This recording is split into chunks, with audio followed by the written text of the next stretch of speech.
Houston, Tranquility Base here. The Meeple has landed.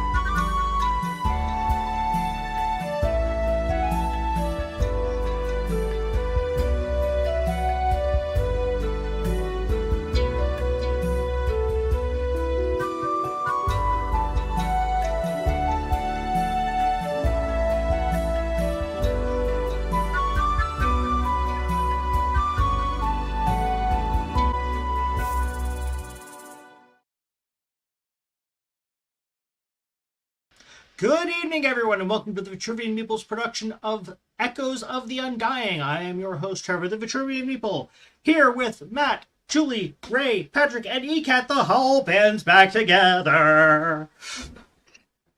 We are here for episode 7 of chapter 2 of Echoes of the Undying. We can see the end of chapter 2 on the horizon, but what will it hold for our intrepid heroes? Let's find out. Last time, as the crew went through the lush valley known as the Cradle, they discovered an odd creature that was collecting artifacts, some of which had been decorated with the various runes of Ishun. Howard kind of made a somewhat primordial connection to the thing, shared trauma, shared loss. And after destroying the artifacts, the thing went its own way. And our heroes went on after having potentially saved the town. We're not quite sure, but that's okay. There are a lot of mysteries in the world of Core, and let that just be one more of them. And so we continue. We pan across the Cradle, this lush valley that looks like a god's own emerald thumbprint, and the camera just starts to tilt up. And it keeps tilting, because towering over you is Verkbaar. It's not just a mountain, it's a geological middle finger to the very concept of gravity. Tikheedle, your head swimming with the tales of your father Gonkert, you see in the distance what must be the Great Lift, a platform of polished brass and impossible counterweights that could carry a whole caravan into the heavens in a single breath. One of the great monuments to gnomish ingenuity and engineering, he called it. But as you approach, you are confronted by a reality that far more closely resembles a crime scene, or maybe a horror movie.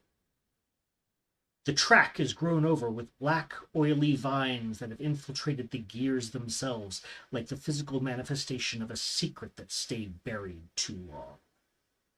The storied lift itself sits unmoving, not so much idle as seemingly dead. The brass dulled to a tarnished silver, the cables choked by the same vines, enveloped and suffocated. It stands before you, this testament to innovation, looking for all the world like a masterpiece painted only in shades of gray. The few other gnomes that are here move seemingly without purpose or energy. Zahar, they are not lost, but they move as though they were, not dead, but also not possessed of any life.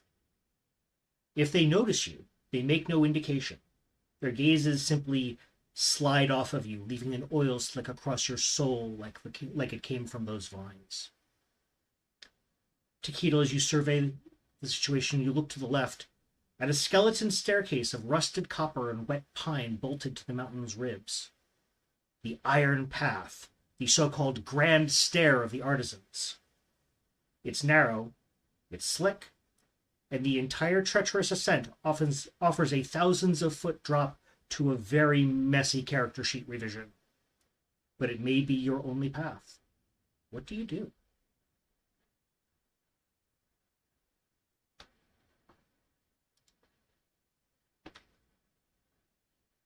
Ray, if we're talking, you're on mute. We cannot hear you.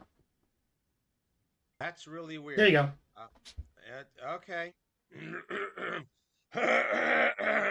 La, la, la, la, la, la, la. All right. Testing! Makeup. We're off to a great start tonight, guys. All right. Is this okay? It's for audio. Yep. All right. Yeah, your audio is still really kind of soft, but Let me try this. Hold on.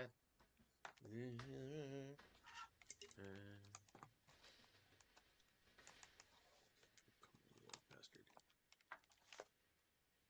Yep, okay, good. How's this? No, Nope. turn up the sensitivity on your mic, I think.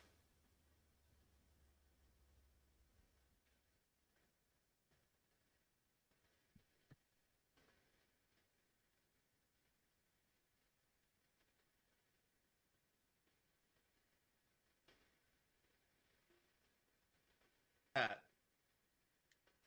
little better. no. Microphone noise removal, original sound. Okay. All right. So, all right. you're is just this gonna have to okay? project. Yep. Oh, Right? Use that Harold voice. yeah. Hold on. And okay, I did that. The computer didn't. Excellent.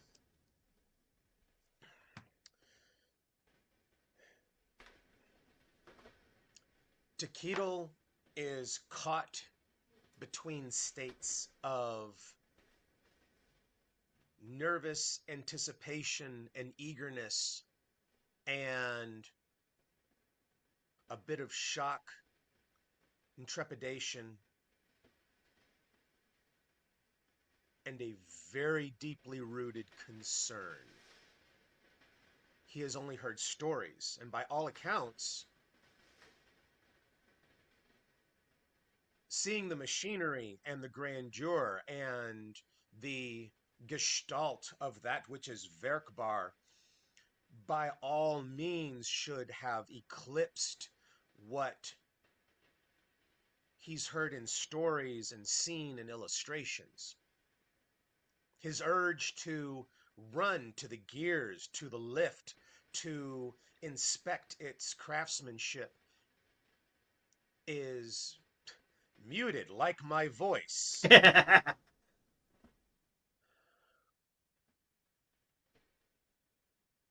But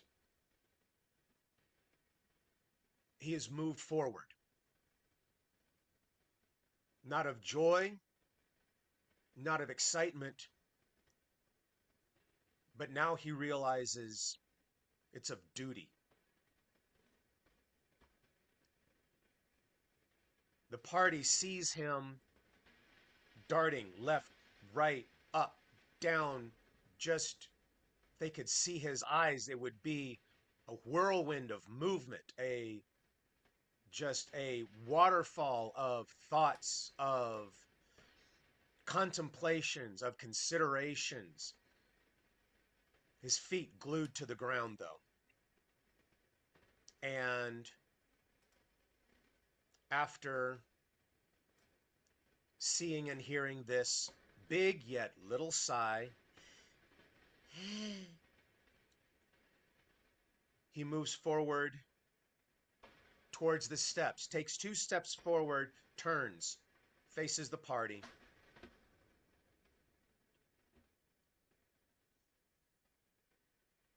And you can see the same look that was seen in giving Pell his glasses in the cradle. That look is back, and it's intensified somewhat. Keto looks at the party, says, I need to go up there. And he turns and he walks forward towards the steps.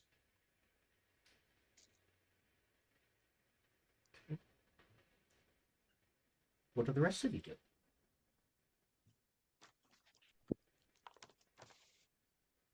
About how high up do those steps go?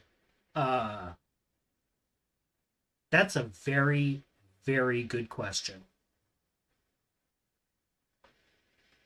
All the way up, it looks like. At least that's what you can tell, because at least it goes up until it is lost to mist and visual range and such things. And, possibly cloud cover. You're not quite sure.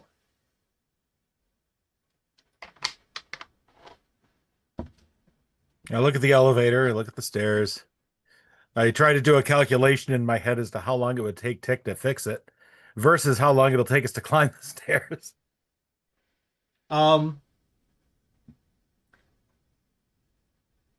So you know Tick pretty well at this point.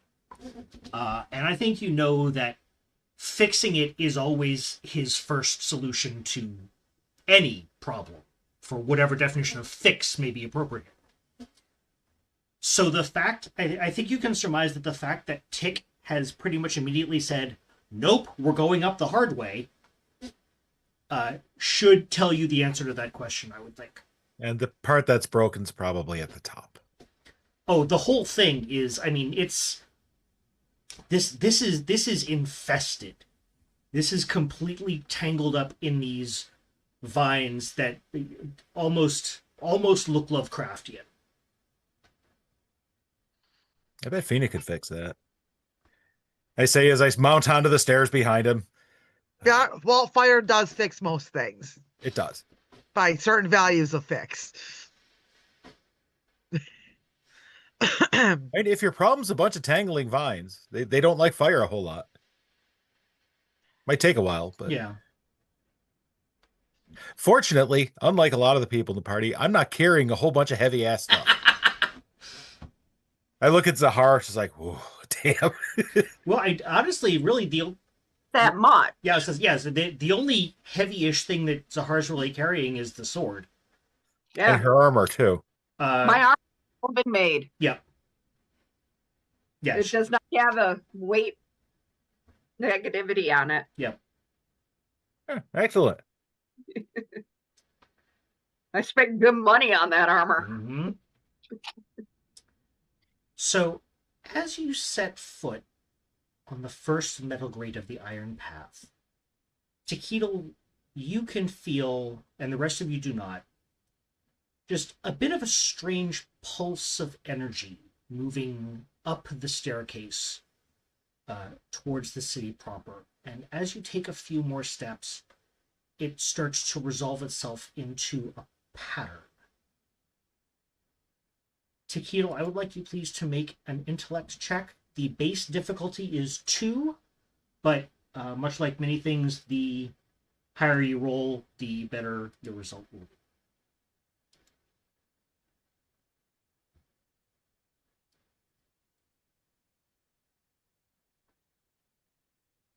Okay? You didn't even want to you could put effort or something into that if you want, or maybe even a skill. Oh. You can always use effort unless I specifically tell you otherwise. Oh, okay. And if given the situation as I have described it to you, if you want to try to pitch me on a skill, go for it. Sure. Well. Because you can put in a level of effort for free. Oh, I totally forgot.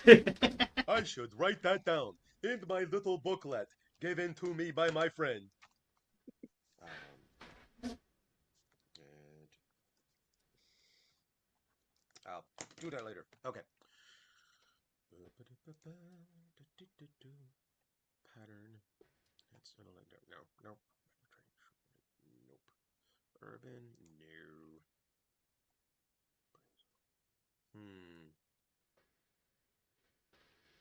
Yeah, don't have a skill I think I can add.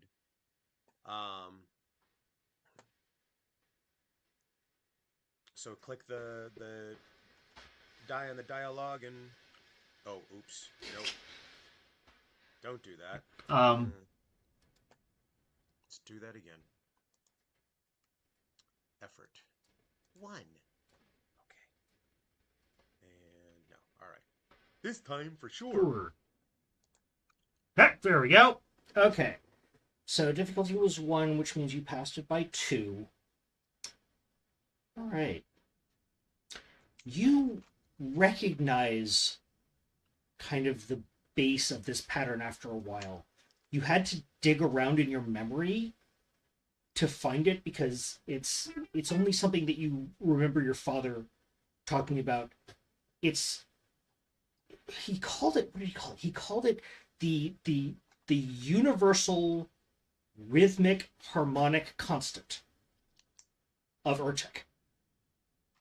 And your father talked about it with reverence. Like this was your father's highest highest achievement.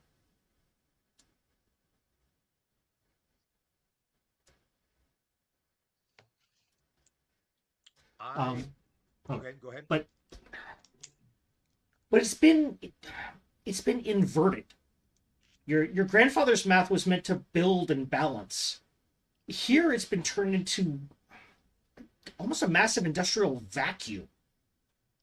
A formula designed to pull. And after a moment before, it becomes even more eerily familiar to you. It's a song. It's a song that's been playing in the back of your head for days, no, weeks. Not even loud enough to notice. But like any book kept in darkness, when a light is shown on it, the words become obvious. And the song, it's something very specifically about you. Almost like it was made especially for you. What do you do?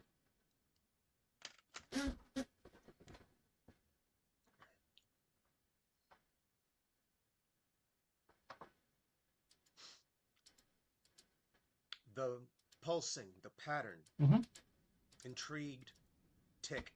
It brought him in intellectually, gave him something that maybe he could grasp onto and root him better, firmer in this is his culture, this is his past. Yeah. As the realization dawns on him, from rhythm to inversion to song to subject,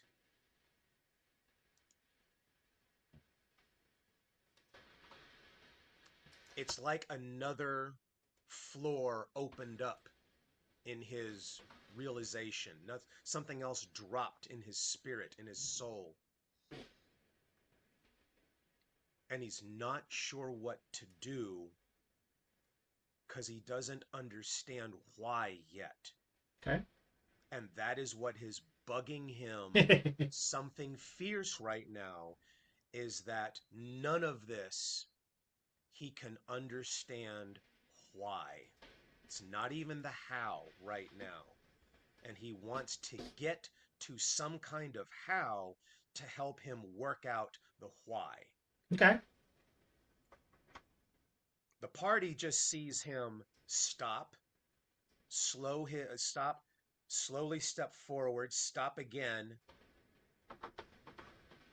Then they see his shoulders drop. And again, I mean, if you're paying attention, you could see his little head go up and down again, like, and he begins to walk towards the steps again. Okay. How far away am I from the steps at this point? Oh no, you're on the steps. Oh, I'm on the steps. Okay. Yeah, okay. You first noticed the pulse when you stepped onto the first grade of the path. Oops. Okay. That's right. As an average from ground to, Jesus Christ, that's high. What would you average the grade to be on these steps? I would say significant, but not overwhelming. Okay. Keep in mind that you've only once in your life seen anything that feels like it was taller than Verkbaar, and that's the Citadel. Mm-hmm. So this thing is, this is naturally, this would be the highest, probably the highest point in all of Core. And it would be the highest point if it were not, if it were not for the Citadel. So, and we can also assume, really hoping here, that the steps are gnome-sized. Yes. Okay. So, we're going somewhere with this. Okay. Tequila starts to walk up the steps. Okay. And he walks up a couple, looks up, and he takes about 3 or 4 more. And the physical exertion that this takes snaps another part of his cognitive brain back online. Okay. And he reaches for his pouch, realizes what he has, and like scattles down the steps and to go to Zell and goes, "Do we still have that rock thingy to make a, what did you call it, drone?"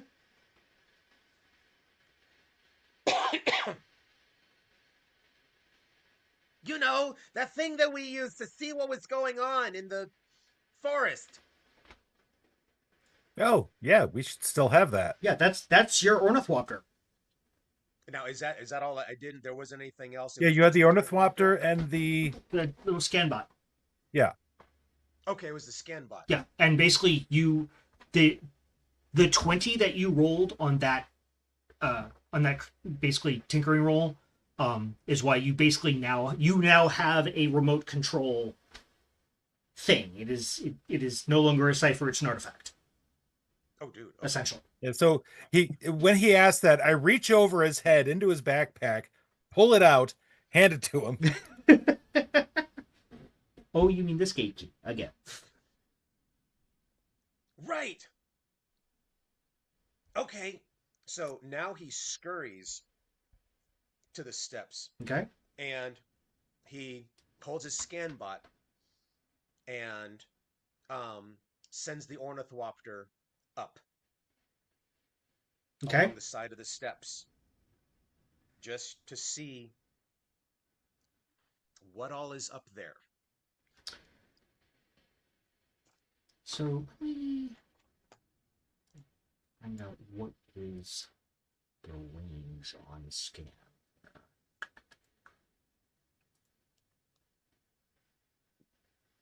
Okay. Yeah, you scan an area equal to a 10-foot cube. I was being very generous, but that's okay because that's how it was written. So I'm gonna say that you can fly up maybe a few hundred feet.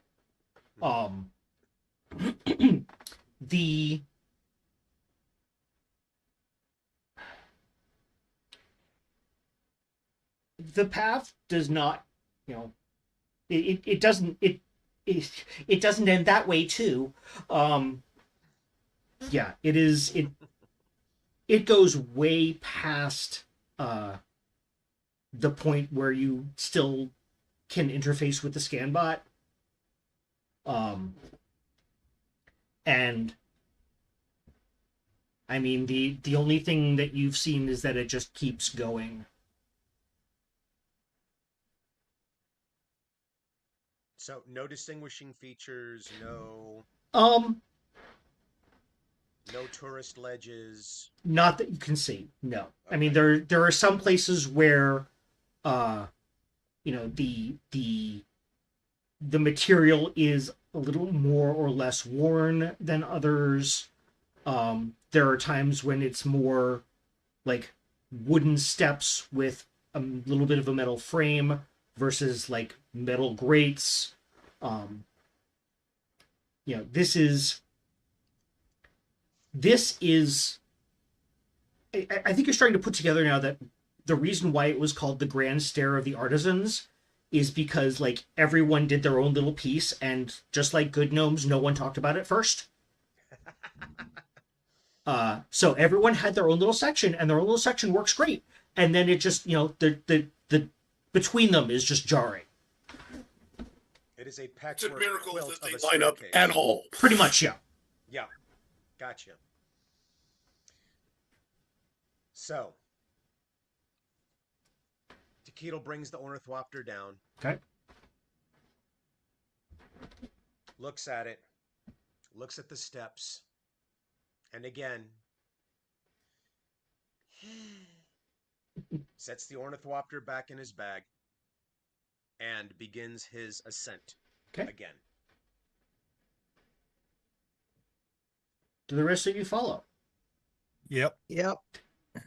Hereward Grudgingly. rolls his eye and flips an arm over to Zahar, I catch it. puts the maul over his shoulder, and starts, you're hearing the flap, tink, I am- web I am kind of feet. curious how Kewer's going to make it up the stairs, given that he has, some huge honking duck feet, and these are designed for little gnome feet. Sideways. Lot of grip. Yep. Lot of grip. Like, I assume the rest of us are walking up more or less on the balls of our feet because our heels won't hit the whole step. Yep. Oh, you guys can also reset your pools, by the way. I apologize. I didn't think to tell you that.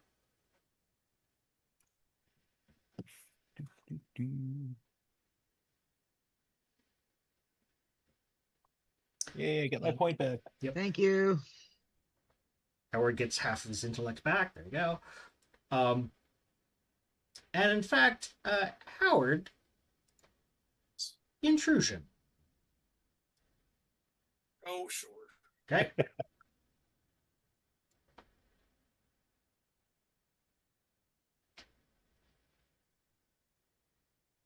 Okay. So, let's see.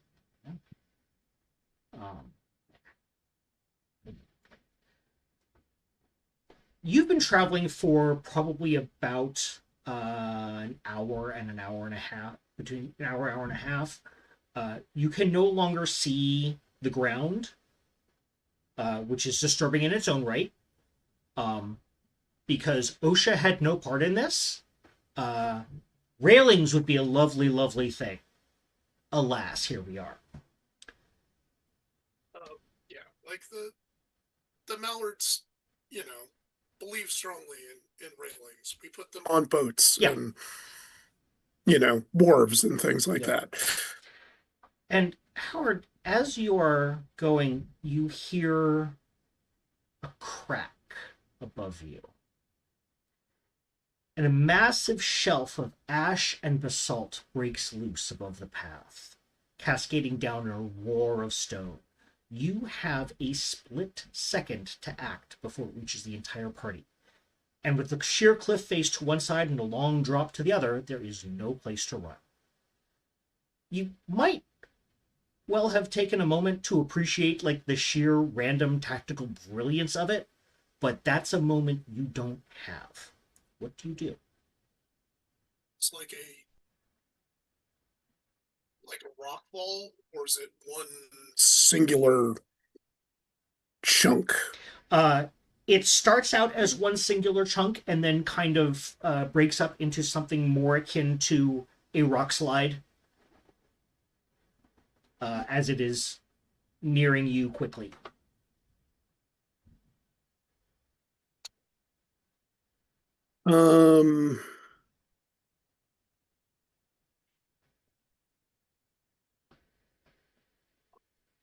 To pick on ill-tempered Okay. and essentially either jump or climb up to interpose himself between it and everybody else. Okay. which may involve stepping on Taquito's head in the process. Who knows? I mean, it doesn't have to, but you can be an artist about it. You know, for the lulz, if nothing Right. else. All right. So that because I actually came up with some ideas of things you might do and how it would affect the mechanics. All right. So Howard, you are going to take 6 points of might damage. Okay. This will be reduced by your. Oh, you don't have any armor. Yeah, I do. Okay. Oh, then I just don't have the right. I don't have the right stat in there. That's okay. We'll fix it later. And I I need. should have armor somewhere. Yeah. I need everyone else to make me a difficulty 1 speed defense roll.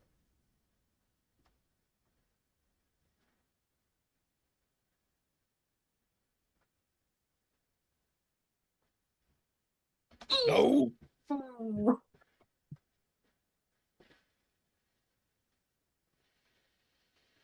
Abs may cut glass, but not basalt. Yeah. And then I still need one from. Yeah. There we go. Okay. Wow. Okay, so Zell, are you going to let the 1 stand, or are you going to reroll? I am absolutely going to let the 1 stand. I have a cutting plan. Okay, fine, great. Okay, so you take 3 might damage. Ill-deserved glee. And then I need you to make either a might or speed check, your choice, difficulty 3. As you are battered by the rocks and swept towards the edge of the stairs. Actually, I would very much like to just jump off the edge. I will remind you, you can hover, but not fly. I can hover, which will keep me from falling after I go over the edge.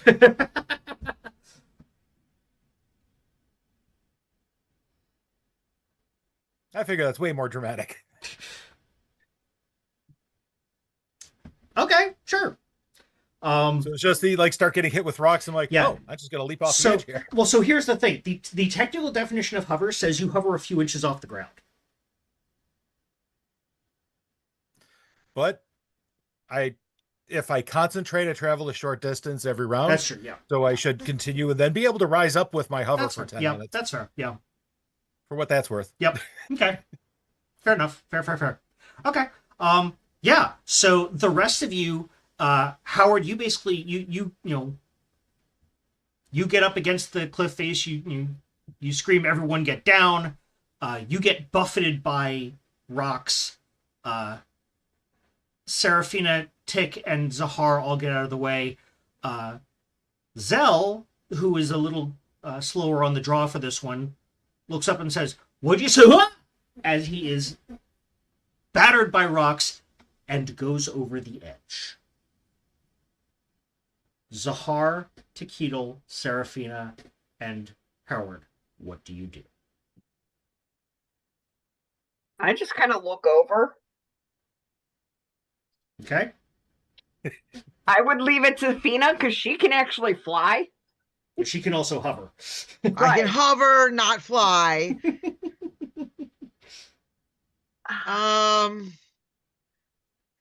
Because he is not considered an object.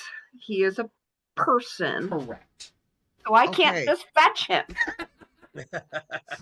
I'm assuming he's not in grabbing range when this happens. Correct. Can I use my burst of speed cipher to get to him to be able to grab him? Sure. Yeah. Make me a speed check. Difficulty 3.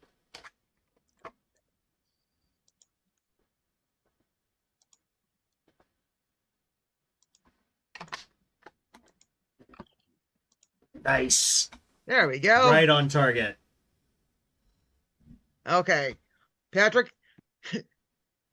A hand reaches out and grabs you and starts hauling you back to the steps. So fortunately, I'm very easy to lift up. Right. I'm picturing you grabbing him by one of his horns. Pretty much, yeah. Okay, fair enough. And Seraphina and Zell. Seraphina, when you grab him, you both have a momentary flash of just an image of both Arashki and Ishur. And it's just nothing happens. It's not a long scene. You're not seeing anything. It's just this momentary flash. And then you're back on the stairs. Huh. It's not like walking in on your parents having sex. Yeah. Oh God, what?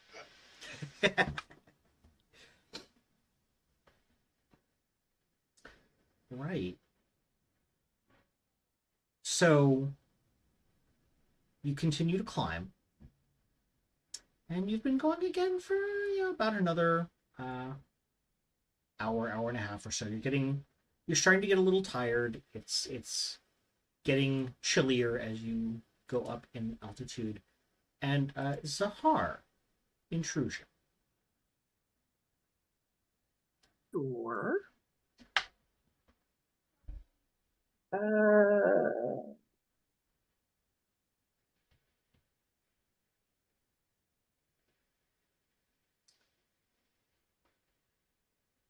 As you go up further, the wind picks up.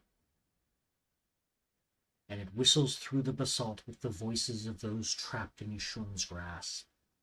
Spirits who have lost the path to Arashki's final rest. Their voices tear at your very beings. You all feel it. You don't know what's happened to make Arashki forsake this place, but forsake it she has. What do you do as the voices threaten to invade your very minds and souls?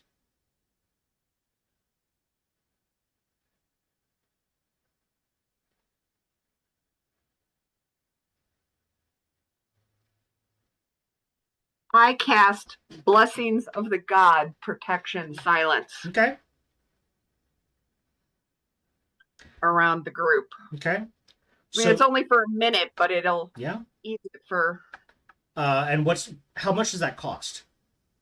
3 intellect. Okay, and you have 3 edge, so you can keep that up as long as need be.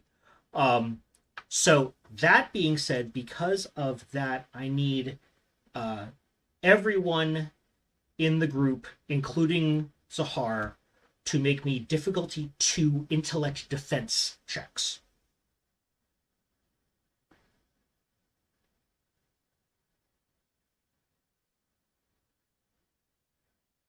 Nice.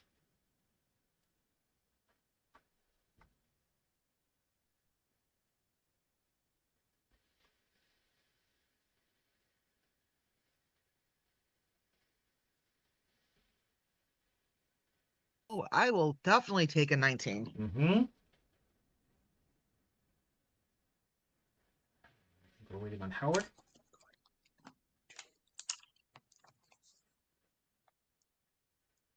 Okay. Here he goes using the XP I just gave him. Yep. That's all right. I actually have a positive XP balance once. All right. So yeah, just to what you don't see, if you guys had any of you that would have failed that, you would have taken 2 points of intellect damage, ignoring armor, and your tasks would have been hindered by 1 step for the rest of the adventure. Yeah. So this was a good one to pass, and it's. Say hell no. Yep. So yeah, as Zahar, you cast, you bring your silence, your seer silence into effect, and it doesn't actually make them silent. No, but It muffles them considerably. Mhm. But yeah, you can still feel it, and it's like waking up on one of those cold mornings where you've got like the cold in your spine and it just won't go away. It's like that, but with a voice. And it is still very, very disconcerting, very uncomfortable. And you keep going.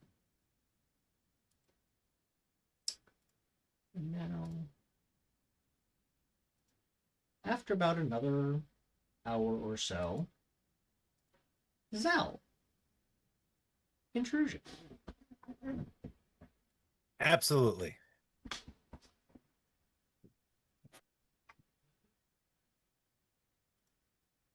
There it is.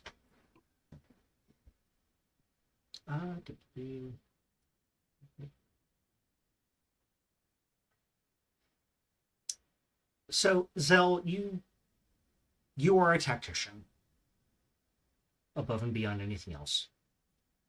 And so you can't help but kind of analyze this as you're going. And your tactical mind is just spinning. You've already counted a dozen, no, maybe a score of good places for ambushes. And before you can stop yourself, the thought materializes in your head of, it's a good thing we're not being hunted by anyone.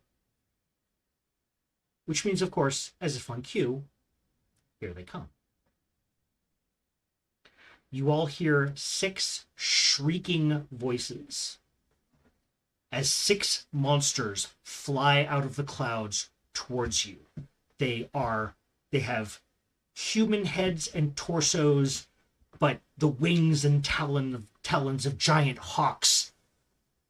And as you look at them, you don't even need to roll for this. It is clear from the expressions on their faces, they have been driven mad by something.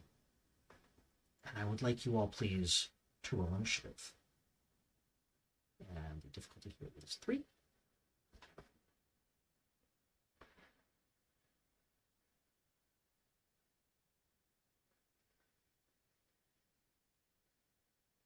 Oh, We're rolling what, Okay. initiative? Yeah. Okay. Oh, I rolled like crap.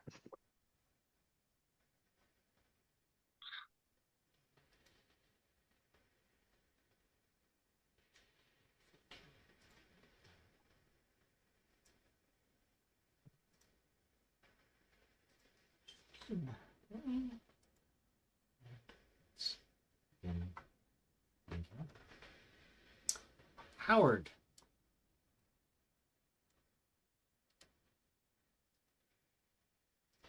There are 6 of them. They are currently at long range. You are all fighting on an extremely precarious ledge here. Nevertheless, not completely undoable. What would you like to do? yeah. I've got a terrible idea. Okay. I have a sudden gust cipher, Okay. which strong sudden gust of wind buffets everything within very long range of you, Okay. blowing around loose, unattended objects and extinguishing unprotected flames. Okay. Perception tasks related to hearing are hindered by 2 steps due to the noise. Wind lasts a number of rounds equal to the cipher level, which in this case is 5. Okay. So, since these are flying things, and they are at long range, I'm wondering if that will keep them back for a bit. Or is this just going to make us all fall off the ledge? No, if you're going to use the cipher, I'm not going to have it completely backfire on you. Okay. So you said it's level 5? Yep. Okay. So yeah, I can. I will say that if you pop whatever magical crystal this is or what have you, then yes, for the next 5 rounds, they will basically not be able to move. Okay. So that's what you would like to do. Yes. Okay. Makes a silent prayer to the sky drake, and the winds pick up. Okay. And yeah, that makes it Zahar's turn. So how far are they from me? They're currently at long range. Okay, so that won't work. Okay. Well, at this point, all I really can do Mm-hmm. is activate my blade. Okay. That's really all I can do. Okay. And keep the bubble of protection going, because that Okay. eases our defense rolls. Nice. Okay. Zell. Given how fast they're traveling, how long do I think we have? Make me a difficulty 3. We'll call it a tactics roll.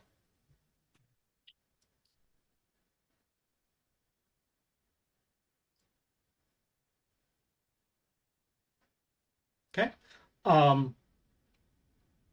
Once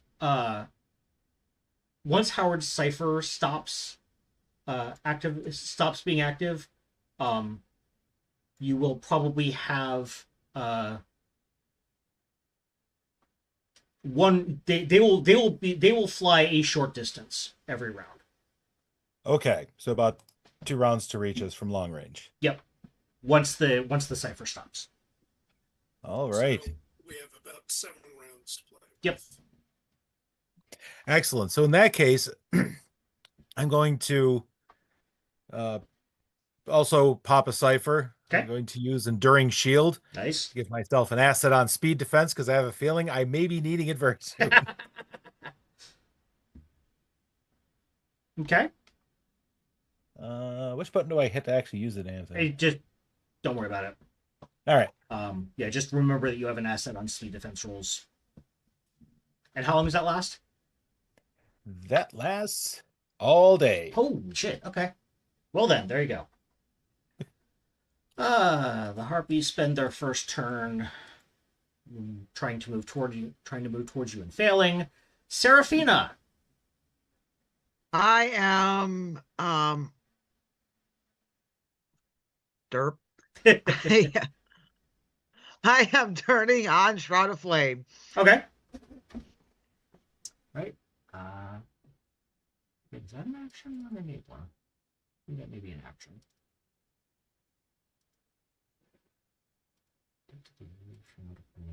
Oh no, that's an enabler. Yeah. So you can still do something else if you want. I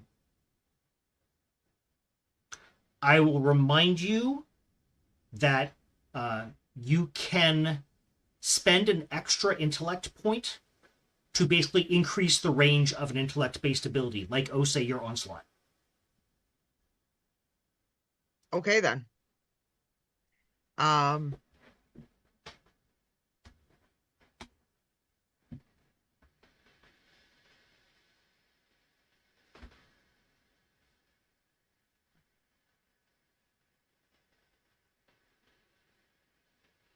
Yes, you said how far away are they? They're at long range. Okay. Onslaught is usually short range, so you'd have to spend 1 additional intellect point, which, again, if you don't put any other effort into it, is still going to be, taken care of by your edge. Okay, yeah. Yeah. Let me do that. I'm gonna try to hit the closest one and see what happens. Okay. That is that will be a difficulty 4 Onslaught check. Okay.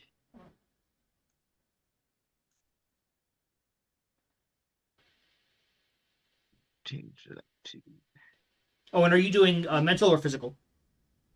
I'm gonna start with physical and Okay. see what happens. So I just a bolt of fire. Okay.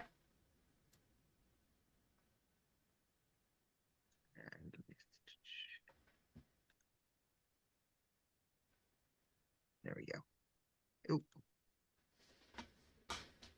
There we go.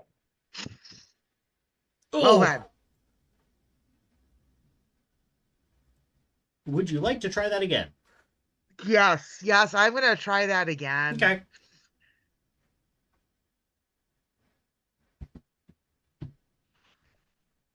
Okay, Apparently the dice are not with me. I did. but it's not going to hit you or any of us, so Right. that's a good sign. Yeah. Or set the yeah. stairs on fire. Who knows? That's fair. Okay. Tequila.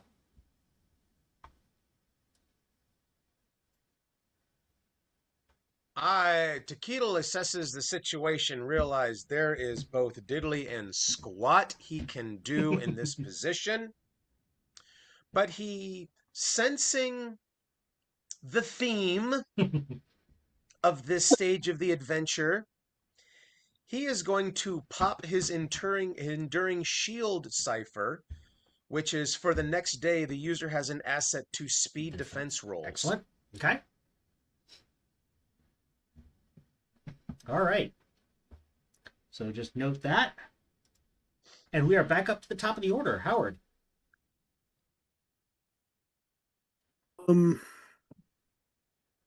Are there loose rocks around, and how far can I huck one? I'd say you could huck one a short distance at no penalty. A long distance would be hindered. Okay. So, yep, that'll be a. This is a ranged attack, so it'll be a difficulty 4 speed roll, and you are hindered by 1 step.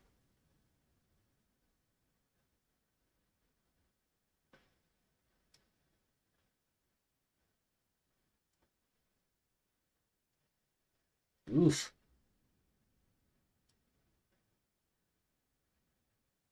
Perhaps we should proceed to using harsh language. That might work better. What, you mean harp on the I'm harpies? trained in intimidation. I mean,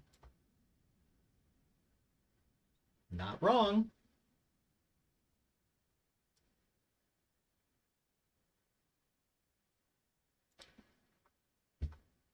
All right. All right, Zahar, that makes it your turn. I'm again really not able to do jack shit right now. Can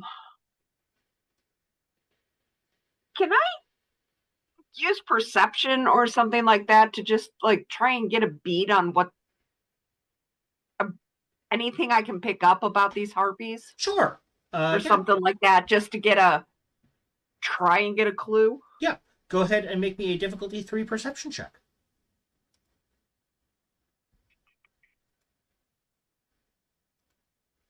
Nice.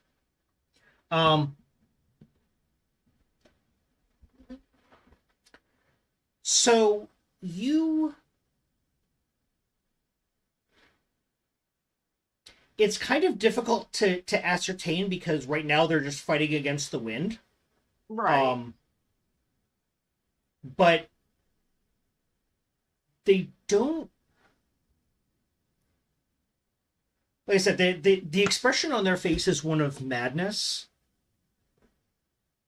and almost panic.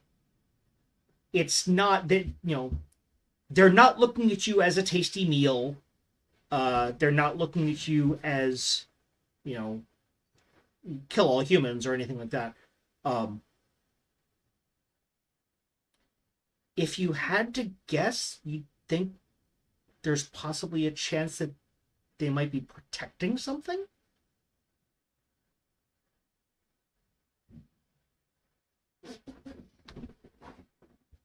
Okay. And while you ruminate on that, it will be Zell's turn.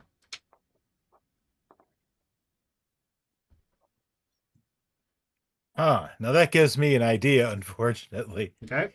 In their screaming, have they done anything that sounds like words? Not that you have been able to ascertain, no. Keep in mind that they're also flying into a really, really massive headwind now, thanks to Howard, which is going to make hearing anything that they may be trying to say in any intelligible language very difficult. Okay. And would they be able to hear me at all? Let's say I shout loudly. You're not sure, but you can certainly try.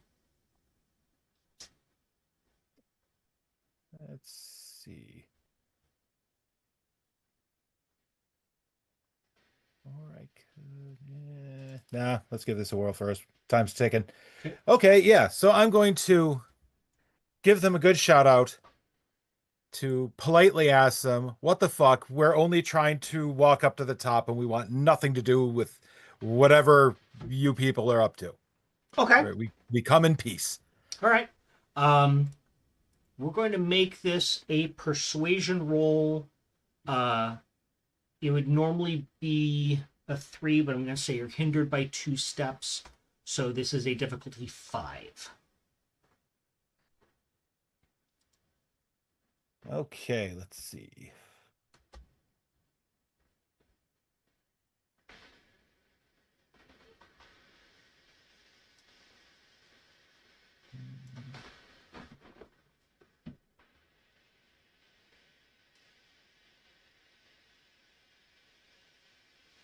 Okay.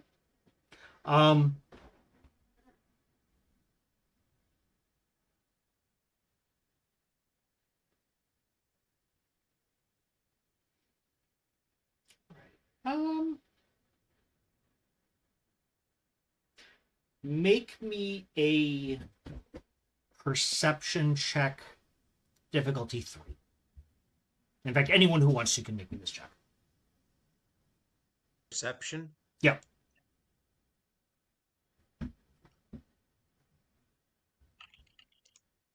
Try an intellect check. See if I can get a clue. Intellect. Oh, that's a defense. Okay. Wait. So the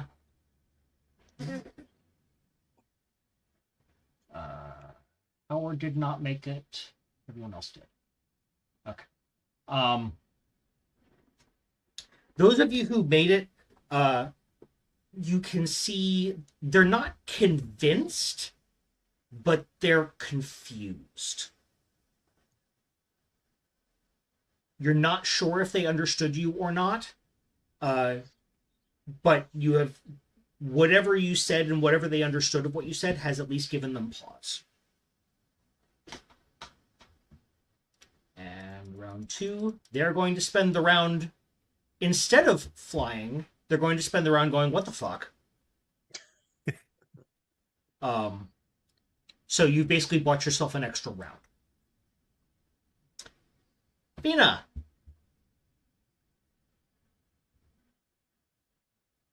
Okay. So I'm not going to antagonize them by trying to shoot fire at them. And let's see.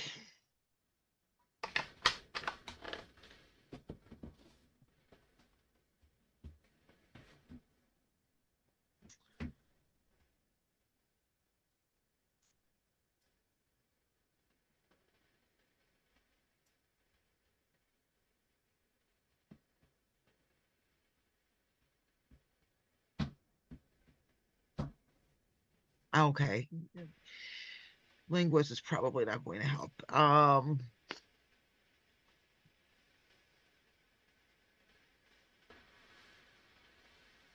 I roll my magic trading to see if I can kind of go through the mental archives to see what I can basically pull up about harpies? Okay, yeah, so you're basically doing like a knowledge check. Yeah. Okay, yeah, sure. Difficulty 3.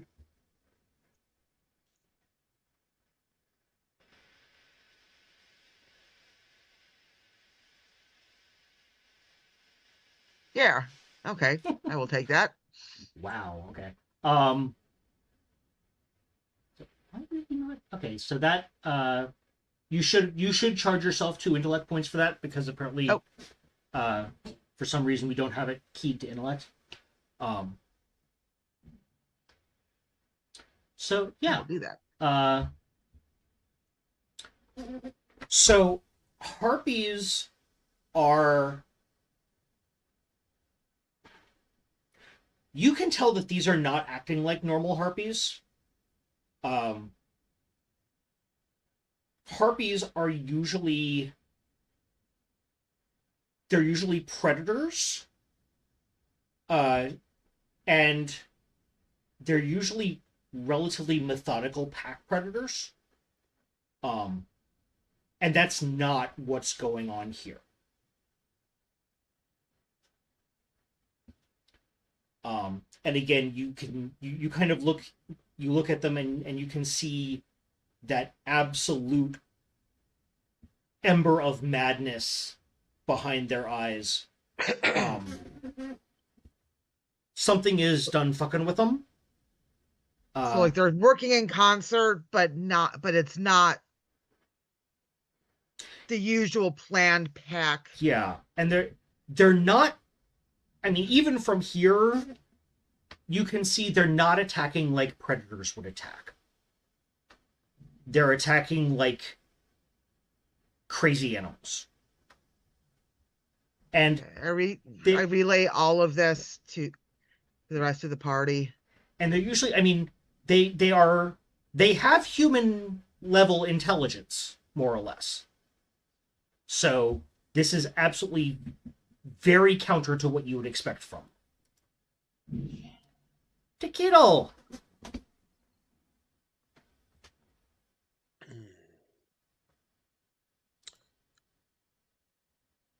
Is Taquito okay?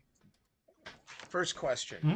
Are harpies even native to Verkbaar Mount?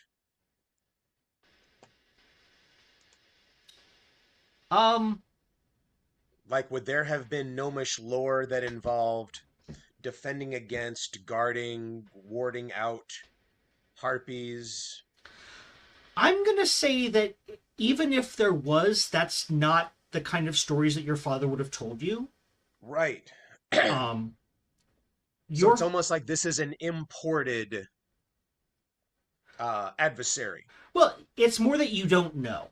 Okay. Your father had remembered Verkbaar with that rose-colored nostalgia of having grown up there and then having left under unfortunate and rushed circumstances. Mm-hmm.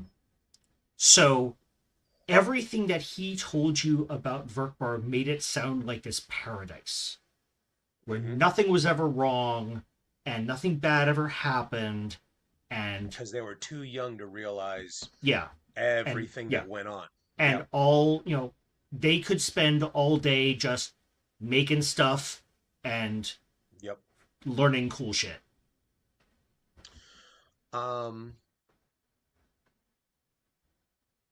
Next question is there any pull or any other signal or sensation from the crystal in the ornithopter at this altitude with these harpies? Am I getting any reading independently from it? A pull or anything like that? So you take out you take out the crystal, and it's definitely giving you a strong pull up and into the mountain.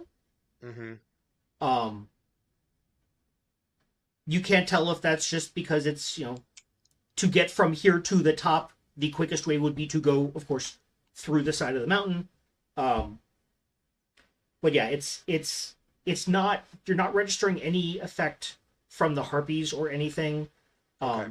But it is once you take it into your hand, and this has always kind of felt like the case, that when you're actually holding it in your hand, the sensations you get from it are a lot stronger. And how is that working with the song, the rhythm that's going on in a different part of my head? Yeah.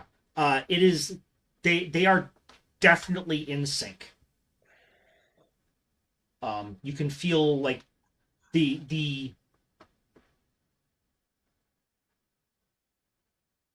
actually, no, let's make this interesting. So the pulses of pull that you get from the song and the energies of the path are, when you feel that extra pull from the wave of energy, the pull from the ornithopter, from the crystal, actually diminishes.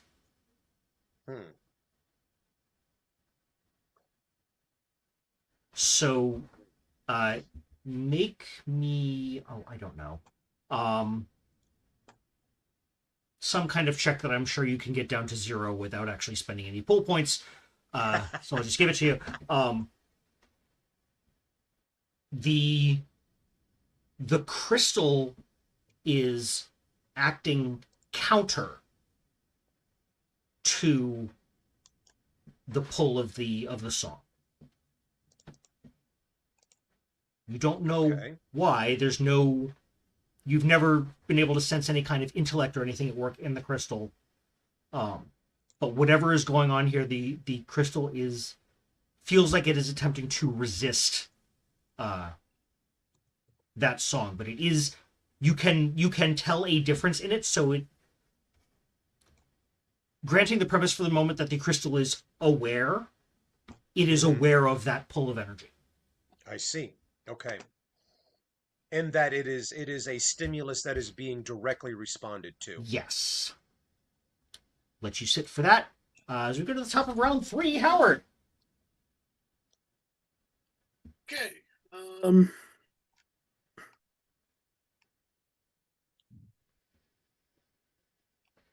I try and, I don't know, shoo them away? like go on, get out of here. Go on, get. Get.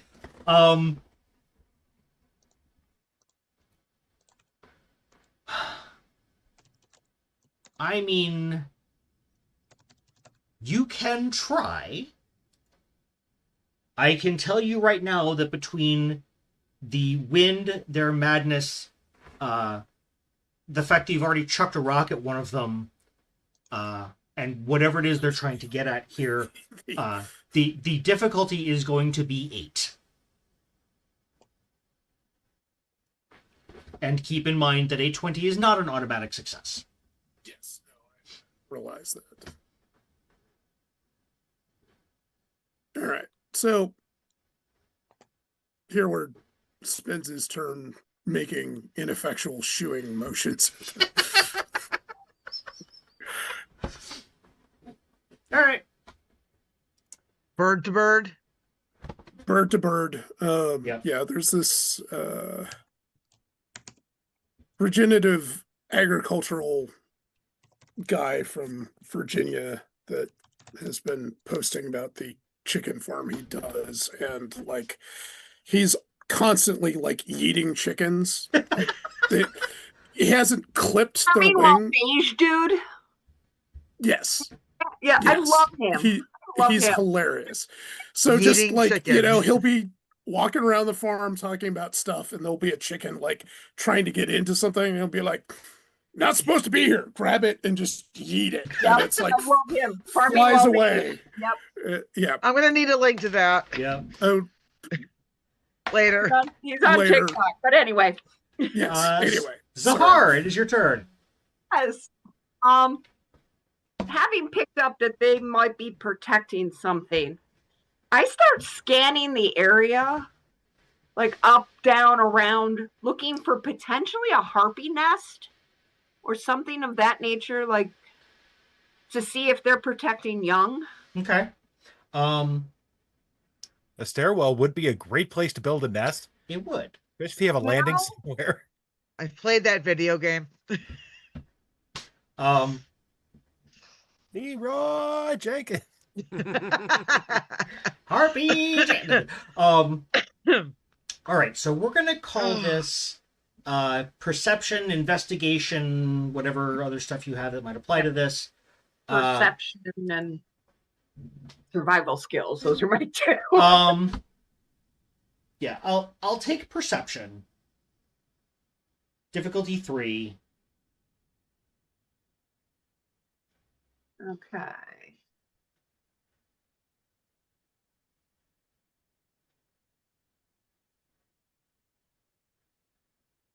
Okay. So you got it down to 1. Excellent. Which means you don't see anything that is indicative of a nest, but your magic sense pings. Okay. There's something in the side of the mountain. Do I get a rough idea of how far we are from? Like, are we standing next to Pretty it? much, yeah. Is, like, okay. Yeah. I call over to Fina.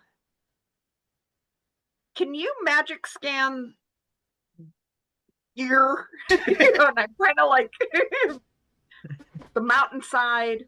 I'm picking up something, but I don't have the magic skill for that. All right. We'll wait for Seraphina's turn for that. Meanwhile, Zell. Right. Catching on the conversation, I shout out. I reiterate we don't mean you any harm, and we can help you with whatever's bothering you here.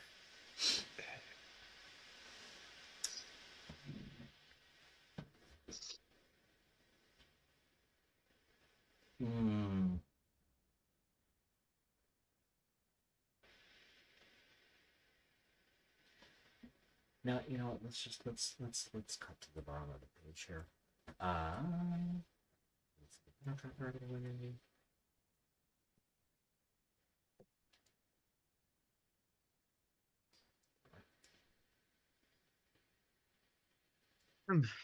Intrusion. Yay!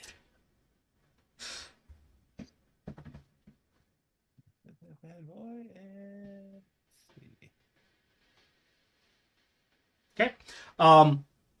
So as you continue to try to talk to them, you see that they kind of they stop and they kind of close their eyes and shake their heads, and when they open up,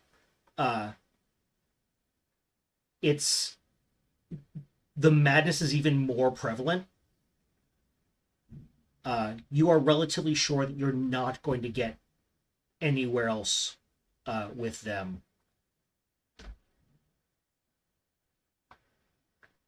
All right, guys. We'd better find whatever it is driving them crazy. Hopefully, it's right here, because I can only chat so long. Well, Fina. Don't doubt your abilities. Okay. Oh, y'all haven't murdered me yet. I am trying to figure out. Oh, I forgot that I had Babel as an ability. Yeah, what I get what Zahar was saying. I'm trying to think how to take a look at the area to see if I can figure out. So I would let you make that a magic training roll, and if you have perception, I would also allow that to count. Yeah, not yet, but that's on my list of things that next advancement I am taking perception. So it is a base difficulty 5, but you can use magic training, and of course you can put effort in. Okay.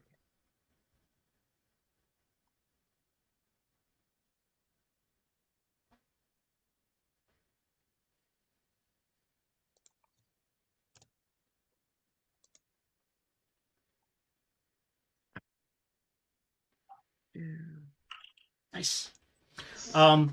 Yeah, there is definitely something. It's about probably 12 to maybe 18 inches into the rock. But you could absolutely use your flame to dig it out. Use my what? Flame.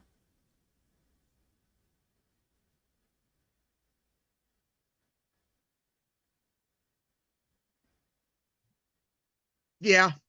Okay. Okay. I think that's the next round thing. Yep. Yeah. Tick.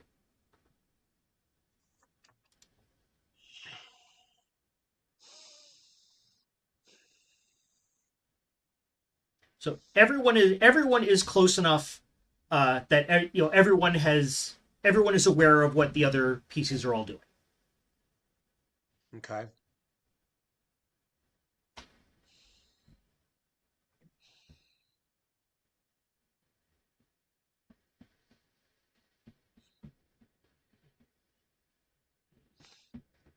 Is there any vegetation,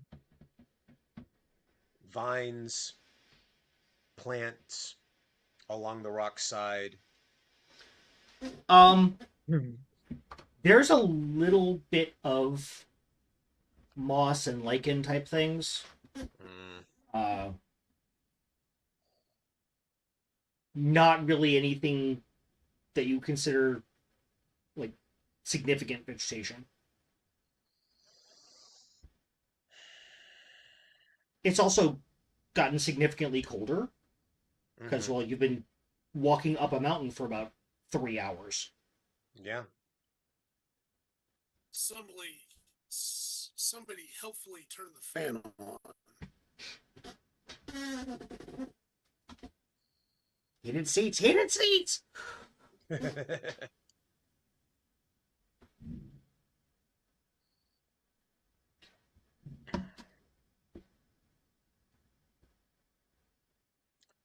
Tick is going to take out the ornithopter. Okay. And the scan bot. Okay.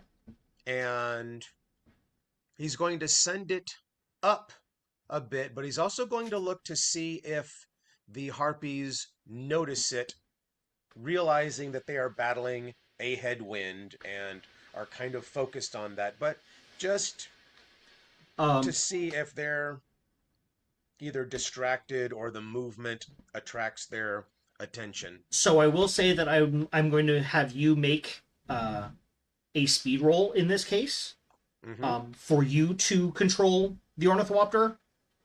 And because it is a level 5 cipher, it's going to be a level 5 attack or level 5 check. And this is speed. Just a straight up speed roll. Unless you have a skill you'd like to try to sell me on. Just checking what the baseline is. Yep. Because, I mean, I do have, what was it? I have learning something new. No. And that's it on that. Yeah, that's it. And that's a no. So, okay. Spid. We're going to put in, we're putting in 2 levels of effort. Okay. Nice. Whoo. Yeah, you managed to fly the ornithopter through the gust of wind. You don't see the harpies don't seem to notice it. Their attention seems pretty well focused on 2 things. Dealing with the wind and getting to you. Oh. Not you in particular, you the group. Okay. A small tasty morsel to them. So but you do now have, if you wish, another tactical vantage point to use against them. Howard, round 4. Round 4. What we doing? Do I know what Seraphina's doing? You know the two of them were talking about there's something magical inside the like in the mountain a little bit. Probably not very far. But I don't think Seraphina, I don't think you vocalized anything about what your plan is. No, I hadn't gotten that far. Okay. What did you say? It was like a couple feet in? Yeah.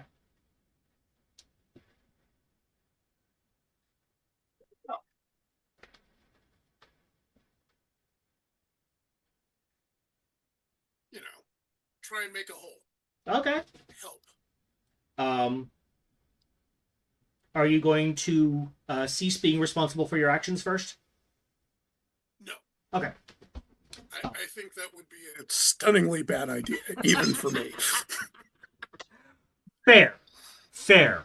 Okay. Not quite ready to get rid of this character yet. So that is going to be a difficulty 5 attack roll. Okay. Speed might. Yep.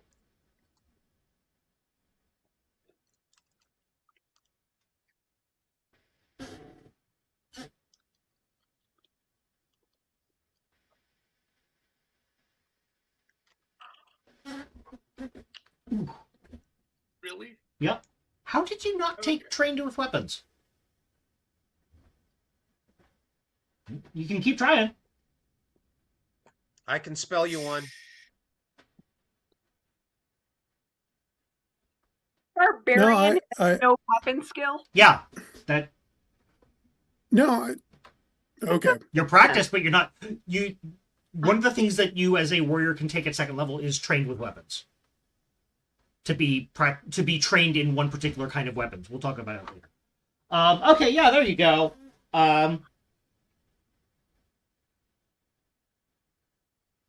Yeah, so I think you take a couple of wild swings at it, and then like the worst possible thing that could possibly happen to you happens to you, which is Tick gives you advice.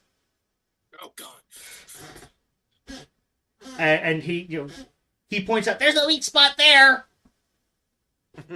and kind of despite yourself you listen to him, and yeah, the little bit of the mountain face crumbles, and you can see it's still a little buried. You can't quite get it out yet, but you can see something glowing. And I think, yeah, Howard, go ahead and make me a difficulty 3 perception check.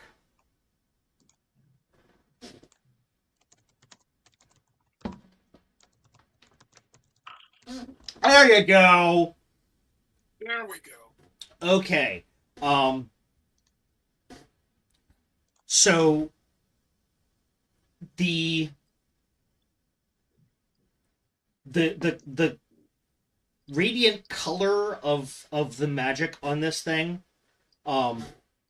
first of all, you can tell that it's not just magic. You're not quite sure what else, but it's definitely magic, but that's not the only force at work here. But you can absolutely tell that this is what is both causing the madness of and drawing the harpies. And with that, it'll be Zahar's turn. Can I tell that as well? I think, Howard, since you are not frenzied, I think it is acceptable if you would like to relay that information. Only thing bad. It's driving them mad. Okay. And what is this thing? Can we tell what it is? Is it just a glowing rock? right now, because it's not yet loose, you can see that it is some kind of glowing metal something. You do see Metal something. yeah. You do see some kind of markings on it, but it's not far enough out that you can really identify anything. Okay. How close are the harpies at this point? They are still long range. All right. This is round 4 of 5 of them fighting the wind, and then they have the one extra that you bought from Zell, confounding them. So they will reach short range in round 7, immediate range in round 8. It is currently round 4. Okay. I still think I'm not positioned to be help beyond. I'm just going to keep the bubble of protection going for everybody. Okay. At this point. All right. Zell. Okay. We're making progress with the digging of the thing in the mountain, and they are still in front of us. Okay, seeing as I just picked it up. Actually, they aren't taking any are they taking any actions that they actually have to work at currently? They're still trying to fly against the wind. Okay. In that case, I'm going to try and disincentivize them to see if I can get any of them to mess up their fighting the wind and fall back. Okay. Yeah, make me so that's an enabler, which I think is psychotic. Make a difficulty 3 intellect task. Okay, let's see.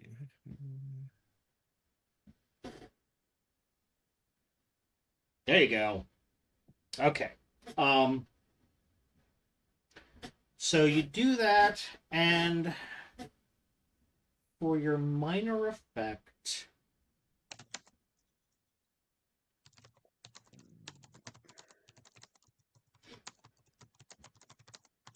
I think for a minor effect, you kind of glance in at what they're trying to dig out, and you pick up on like a structural detail that they missed, and so you can either as your action or on someone else's action, you can give an asset to whoever is going to do the next attempt of digging the thing out.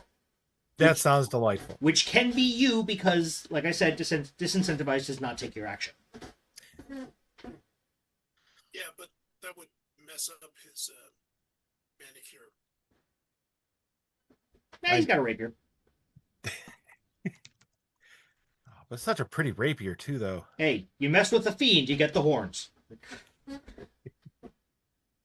Actually, thinking about it, I have claws. Yes, you do.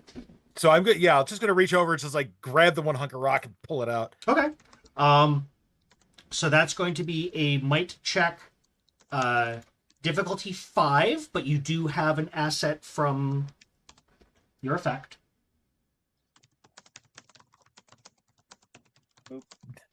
Let's see if that works. It worked! All right.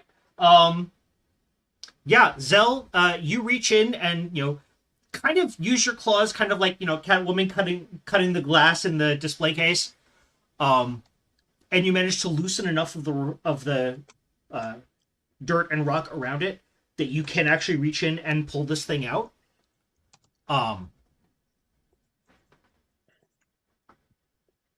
So what is it? It is definitely a piece of gnomish tech that has been combined with magic. I would like everyone to make me a difficulty 5 intellect roll. Those of you with magic training can use that as a skill, and Zahar, you get an extra asset on this. Just straight intellect. I mean, like I said, if you have you're trained in magic training, you can use that as your skill. Oh, Okay. And then do it. Love it. Oh, Well then. Does my edge allow me to take that asset because it's intellect? That's not an asset. That's a free level of effort. Effort, yeah. sorry. Yeah, you can put in 1 level of effort and it won't cost you anything. Okay. Oh! I ignore the reroll. Yep. I misclicked. Okay. Okay, so Reroll that. I'm gonna re-roll that. okay. All right, I got 5 twice, Oh. so Wait. There's my failure. Okay. As long as someone has a freaking clue. Yep. And yeah, Zell, you have this thing in your hand, and you are suddenly struck with the notion that you're not actually sure you want Zahar to see this, because what you're seeing is a combination of gnomish tech and magic. And the engravings that you're seeing on it are... You've been around Zahar enough to start to recognize what the magical runes of Ashun look like. But they're not quite the same.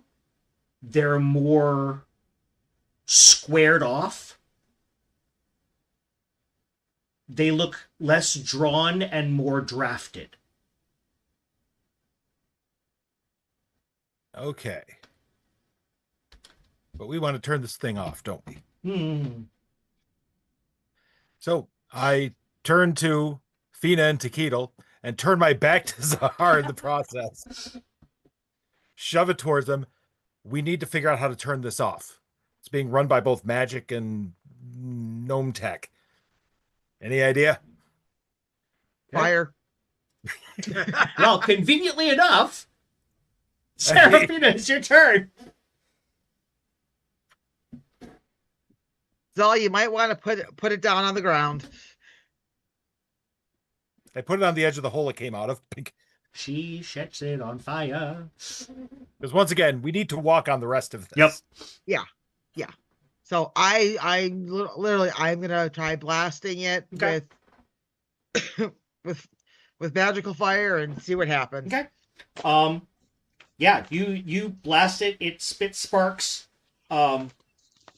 There's a strange little there's a little release of bluish silver energy. And it goes dark. And the harpies stop.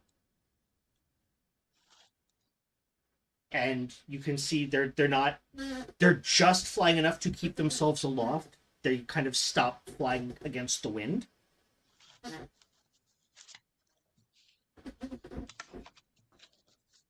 Tech.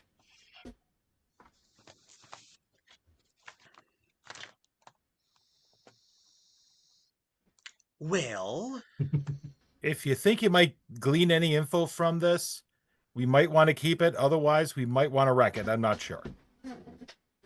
I'm not sure how useful this thing is for us. I would imagine, can Tick understand the engraving on it? No, because you failed that roll. Actually, no. Okay. So you can try again, but you have to put at least 1 additional level of effort into it. Okie dokie. And you put in 1, so you'd have to put in at least 2. And if you try at your limit of effort and still fail, you cannot retry any longer. Okay. All right, so 2 levels of effort, Yep. and all right, Difficulty 5. difficulty 5. 2 levels of effort. No bonus, no penalty. Here we go. I clearly thought that in class I could just, fake it because I'm Yep. a gnome. That does, again, we don't have these set up. I have to go back and set these all up to your correct skills. That should cost you 2 points of intellect. Okay. Boom, boom. Now again, Speed. yeah, you can keep spending XP to reroll this. I will do this one more time. Do I have to put in? Wait, my effort limit is 2. That's just click the D20 for the reroll. Okay. There we go. And you don't have to pay the pool points again because you're using XP to reroll. It's exactly the same roll. No additional points are necessary. Yeah. So now that you're a little focused and taking a look at it, yeah, this is exactly how you would expect an engineer to draft Runes of Ashun. Which is kind of terrifying. But it does give you a little signal that this is an indication that this is all about more than just a song in your head. Okay.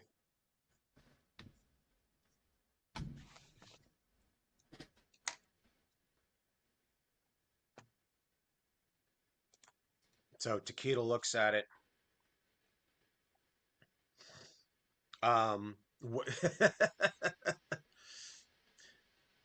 First thing Tequila does is look up and looks for Zahar, but is Zell still very strategically in the way? Yes, because I don't want her, swinging her sword in my general direction, trying to destroy the thing. Ah. So Tick sees it, looks like is looking for Zahar, and every time Tick tries to move this way, Zell's just sort of, Nope. moving around him. Nope. Block! You're all blocked. Zell finally leans in and says, "Did you figure out something, little guy?" And Tick relays what he gleaned from the engraving.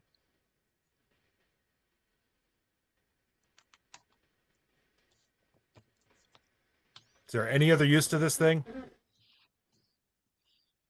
Looked like it was just a one-purpose tool, which is lame.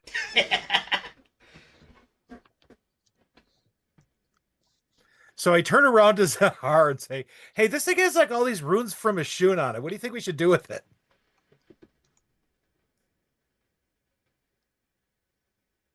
Oh, you're muted. You're muted. Sorry, the cat was making noises. I didn't want to. Yep. So obviously, I turn and look at the thing for the first time. With my knowledge of my goddess and stuff, do I recognize it or pick up anything from it? You certainly, you recognize the runes. Right. You note how they're styled. And yeah, that's so divine. So clearly, based on my culture, has written this rune. Yeah. No, this is this is some combination of divine magic and gnomish tech that goes far, far beyond anything you've ever heard of in the history of Urashki and Ishur. am I picking up any sense of divine magic in it? Oh yeah. Again, based on my Yeah, the runes are having the, intended effect of Okay. reinforcing this tech with Ishun's divine power. And the tech is also reinforcing the strength of the runes. It's you must have been you have to have been hanging around with Tick for a little too long at this point, because like one part of your brain is just beyond the capacity for rational thought, and the other is going, that's ingenious. It's terrifying and it's apocalyptic, but it's genius.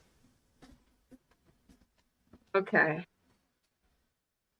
Well, regardless, this thing needs to be deactivated, destroyed. It has been deactivated. Okay. It has not been destroyed. You don't know if it will reactivate at some later point or not. Right. Well, my first instinct is to destroy the thing. Is it still on the ground, or has... No, I'm holding it. Okay. I have a great idea. She has her sword out, and I have a vaguely ball-shaped thing that she can swat with it. So we can play baseball. There you go. No, because the way our dice are rolling, go flying off the edge. Oh, come on. Between the 5 of you, you've got 29 XP. Yeah, we can do this. It's way more dramatic. Smashy. Hey, better. And I toss it, give it a nice slow pitch up into the air towards you. All right, fine. I swing my activated sword. You know what? I'm not even going to make you roll for it. I'm not going to. No. So describe, Zahar. Describe what happens when you hit this thing with your sword. Does it break? Does it explode? Does it simply, get knocked over the edge and down into who knows where? What happens to this thing? Well, so visually, keep in mind, Zahar's a lefty. Okay. Like me. So, it's a left-handed. Yep. Not quite bunt, but Okay. She feels the resistance of the thing when the metal meets the metal. Like she can almost feel the antagonistic nature of the two gods' magic against each other. Mm-hmm.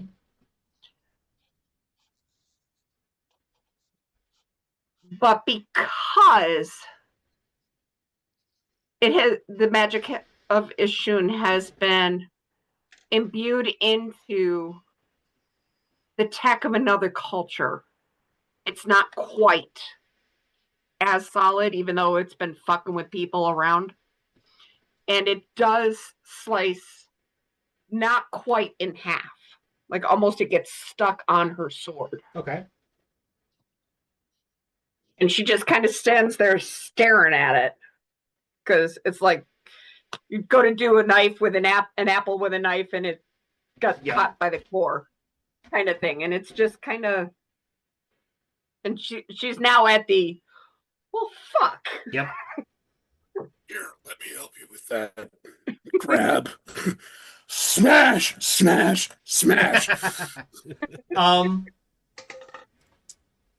Zahar. Mm-hmm.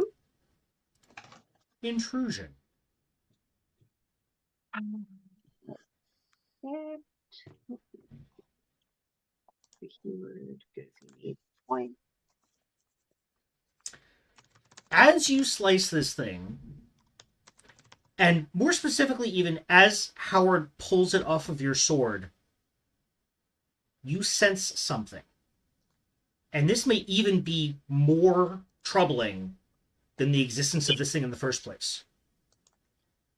As Howard was pulling the artifact off of your sword, you're right. The fact that it it was a combination of Ishun's magic and Gnomish tech, meant that it was not as pure Ishun's power. Mm-hmm. But you can actually feel a small portion of the power of your sword and the power of Arashki go with it.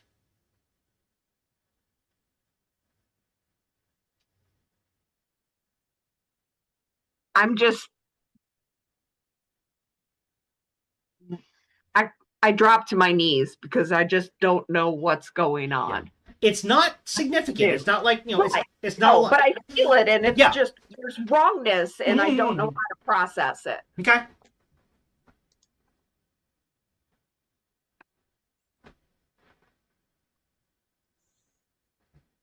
And I'm just like, what?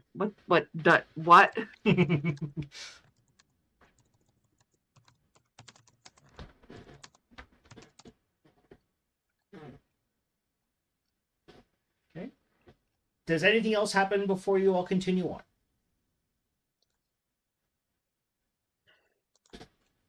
So what do the harpies do? Do they eventually just kind of, you know, fly off? Yeah. Then so they stop fighting against the wind, so the wind is carrying them back. And actually, as they're going, you can see that they are turning away from you, and they just fly away.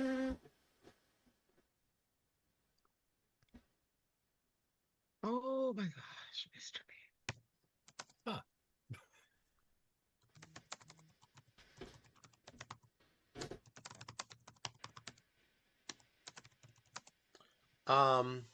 Tick does an internal check on like Crystal and new radio Verkbaar.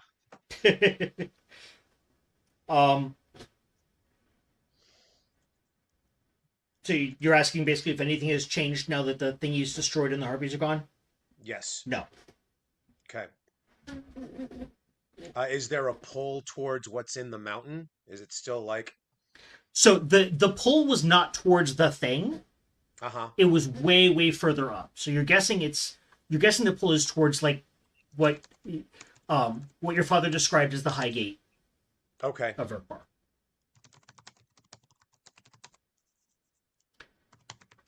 Anything else before you continue on? I don't think so. Okay. You have now made it far above the tree line. The snow pelts at you in the air and drags at you on the ground. Desperate for any shelter. But just when all hope is lost, you spot a small structure built on one of the outcroppings of the mountain. A small maintenance shed. You run to it, only to find that it is locked with gnomish tech, which, Tequila, you make short work of it, but something in the pattern feels almost familiar. Not quite. Inside, you take badly needed shelter from the outside elements.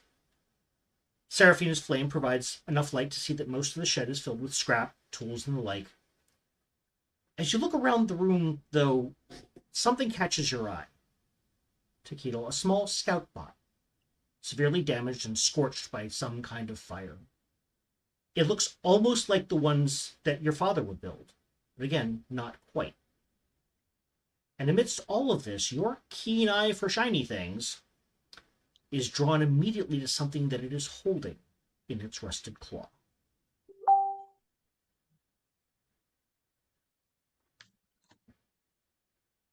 What do you do? Tequila makes a beeline for the scout bot. Okay. Are you going to retrieve the thing from the claw? Yes. Okay. It's a locket. And when you open it, your heart plummets faster than the temperature outside has been. In that locket, there's a picture of a woman, and you know her.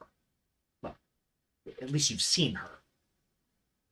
This is the sorceress from your visions, from your dreams, the one who saw you seeing her in Ishun's palace, the one who ejected you from the portal in Kosh, the one who seemingly has been toying with you the whole time. What do you do? Tequila drops to his knees. Okay. Again, from shock, from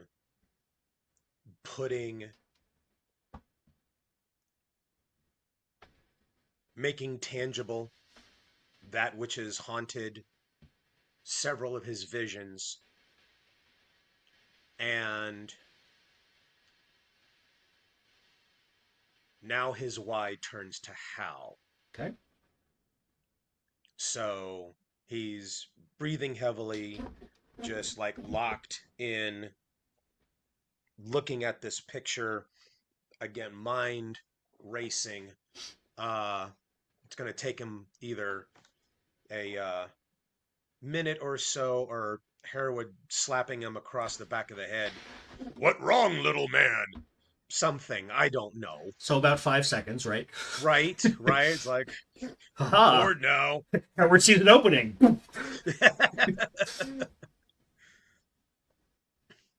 Percussive maintenance on the half man. Not wrong. But honestly, no, it doesn't take that long because Tequila was caught off guard Okay. at the base of the mount. He's not off guard now. Okay. Love it. And being on the mountain, being in the mountain, putting him not just physically but spiritually in touch. And like you said, that song has words now, and like everything, there might be a darkness descended upon Verkbaar, but things are opening up in his realization, in his memories, in the just the context of things that have been happening over the last few weeks. And he gets up and dusts off his little knees and turns and puts the locket to where Seraphina is shining the light and goes, "It's her! This is..."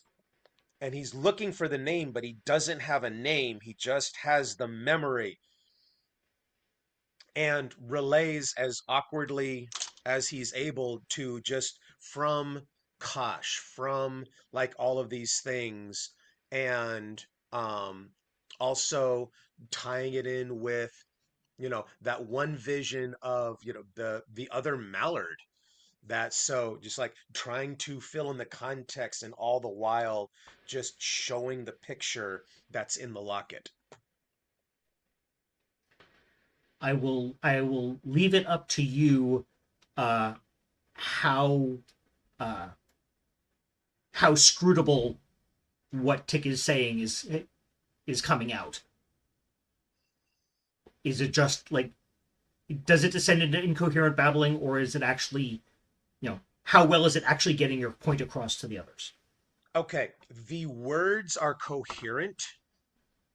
But it's coming out. It's like radio static. Like you can catch part of the sentence, and then it was and back into, and just it. But it's kind of like, yeah, it's so.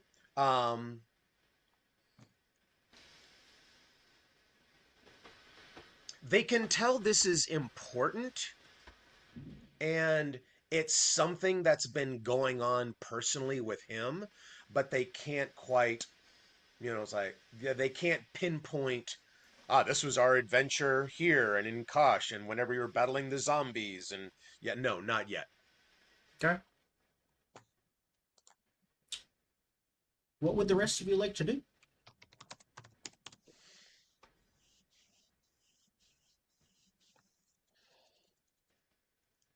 Well, it looks like we're holding up here for a while. I'm going to see if I can figure out a good way to make a fire. Or at least some place to make a fire happen, because we have Seraphina to make the fire itself. Yeah, I would say, making the fire is not the issue. Making the fire safe is. Well, we have scrap, so I'm hoping to find like a bowl-shaped piece of scrap and some other hunks of scrap to put it on so it doesn't set the building on fire. Yes, you can make a makeshift brazier to hold a fire.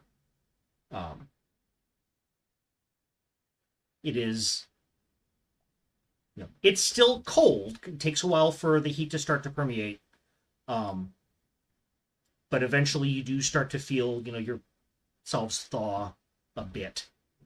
You can make some tea and some gruel or something to eat. Okay. All right. Taquito, what else would you like to do?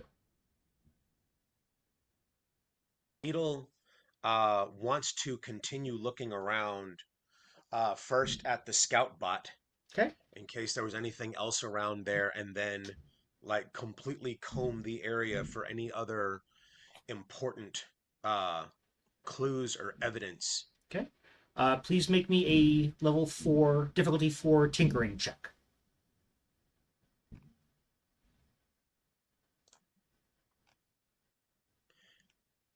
There we go. Da, da, da.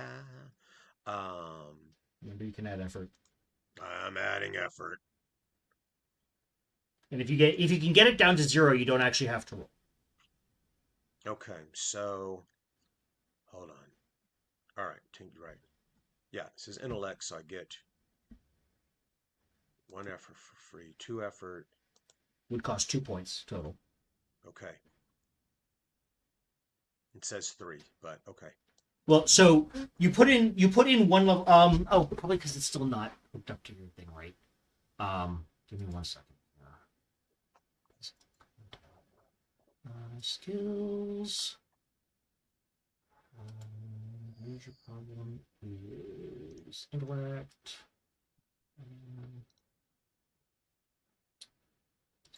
Using what? Tinker? Yes. Tinker is hooked up to intellect, so it should be. So if you put in, okay, so effort to ease task.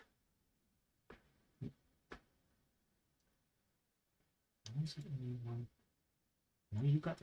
I don't know why. Oh, because it costs 1 to use Tinker. So this is not. You don't have to use the Tinker ability. Oh, okay. Yeah, you can basically this is essentially a mechanics check, which I will absolutely let you use. There's your problem. To Cool. Go straight to specialized. Yep. So basically, for 2 intellect points, you could just do it. Yes. Okay. Good. I was afraid I wasn't going to get to use this.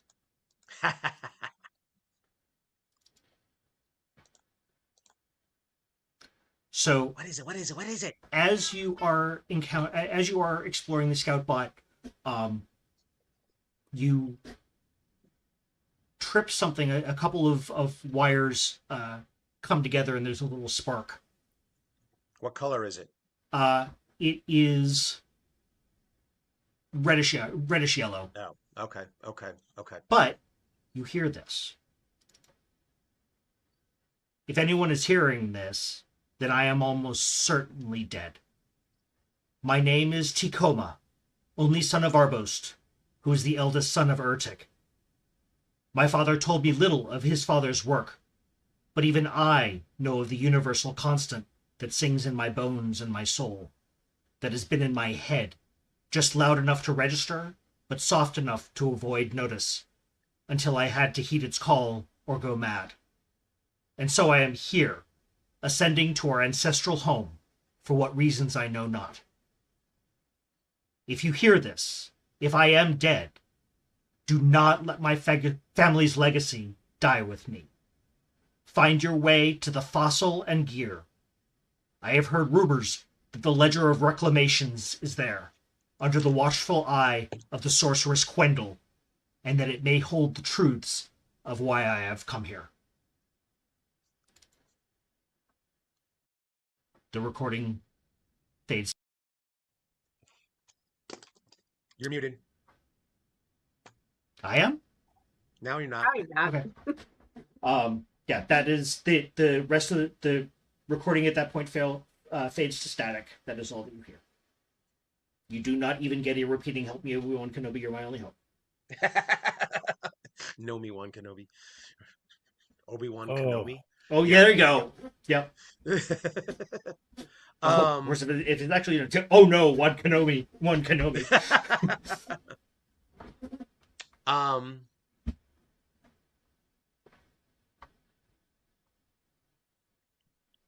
Tick's been having a day. Yeah? He is yet again just like frozen in his tracks. And tear coming from his face because he has not heard any of his kind since he left, well before he joined the party. Well, that's not entirely true. The sorcerer spoke to you through the portal in Kosh. That was not neither warm nor it's not a bonding moment. Not a bonding moment.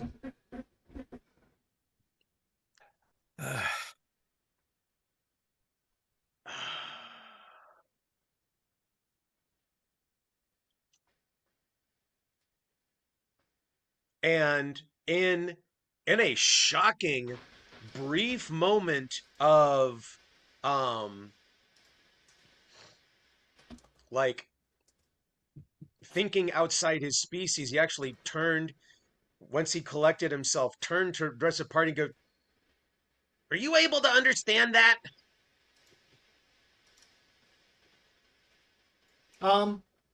Was it in Gnomish? No. Okay.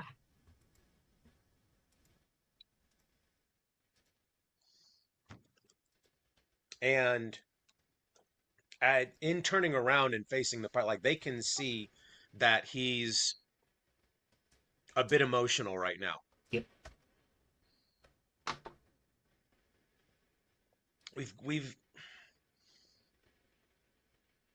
Well, now we know what we've got to go find.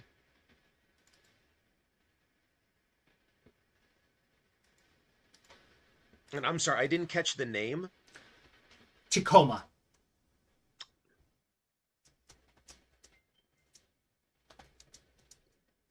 Oh.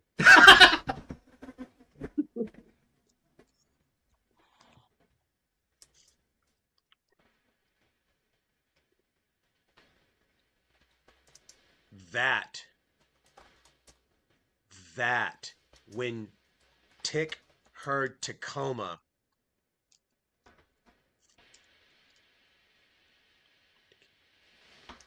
there was another wave that hit him of knowing but not knowing why.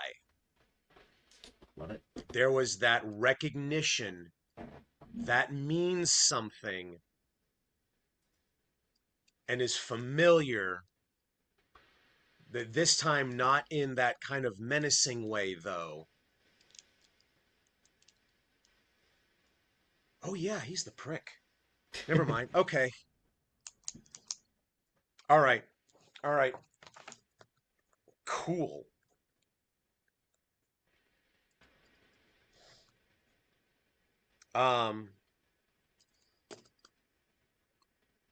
So yeah, Ticks, like, again, whir, beach ball, going, sort of just throws out general to the party. It's like, are we going to be able to camp here at least for tonight? Yes.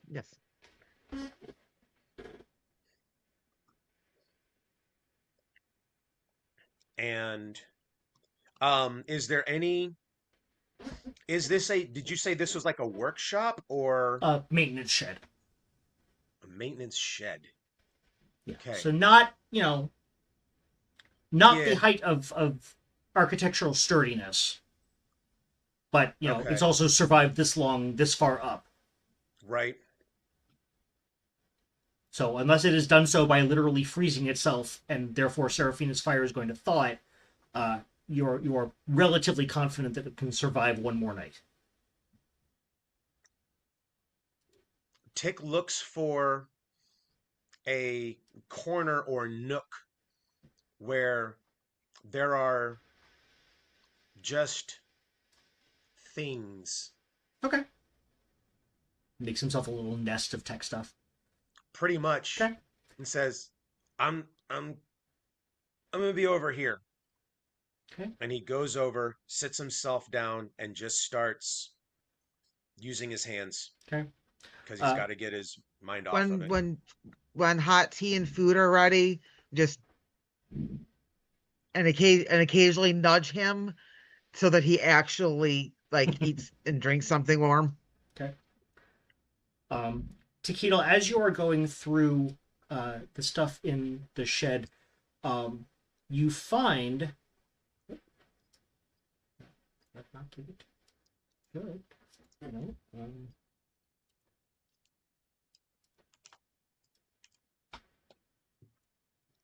Yeah. Okay, I believe I gave it to you now. Yeah. Oh, okay. Just one. Just one. Just one.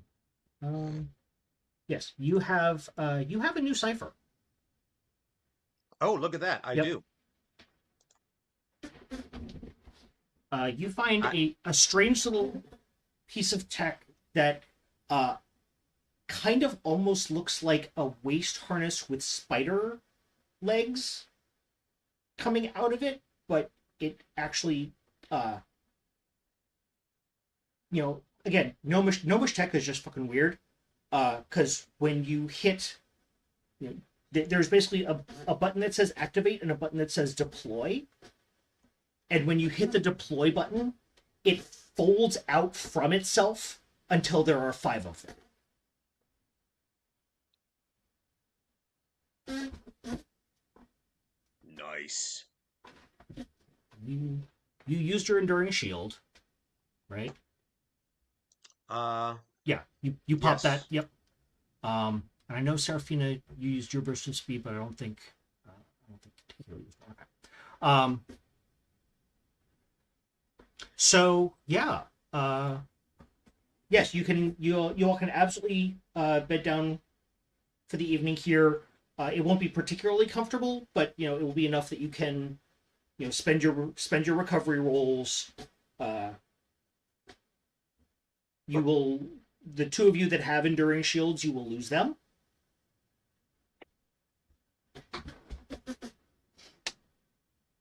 Or you can also keep going, not actually knowing what else may be ahead of you.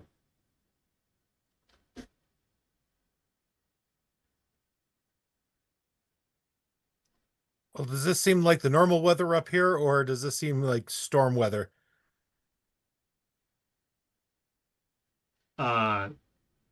Who and how are you asking? I'm asking Taquito because Okay. he might have some vague idea. Taquito's only studied this shit in books.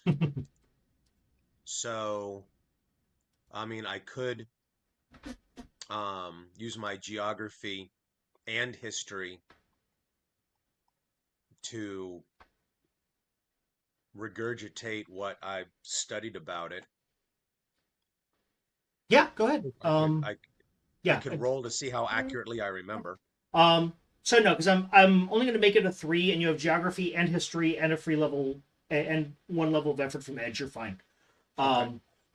This is not normal for Verkbaar. I mean, it's a high mountain. It's going to be cold. But like, if this were the actual temperature, I mean, yes, much of Verkbaar is underground because gnome's gonna gnome. But like, if this were the normal weather, you're not sure anyone would have survived.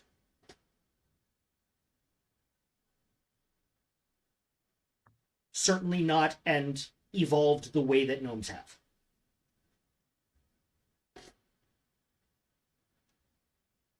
You look more like Ewoks.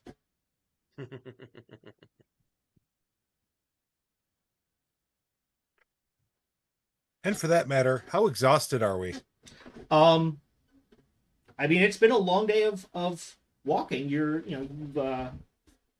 That's just walking up. Yeah, walking up and dealing with, a rock slide and, scary voices from spirits and harpies and. Yeah.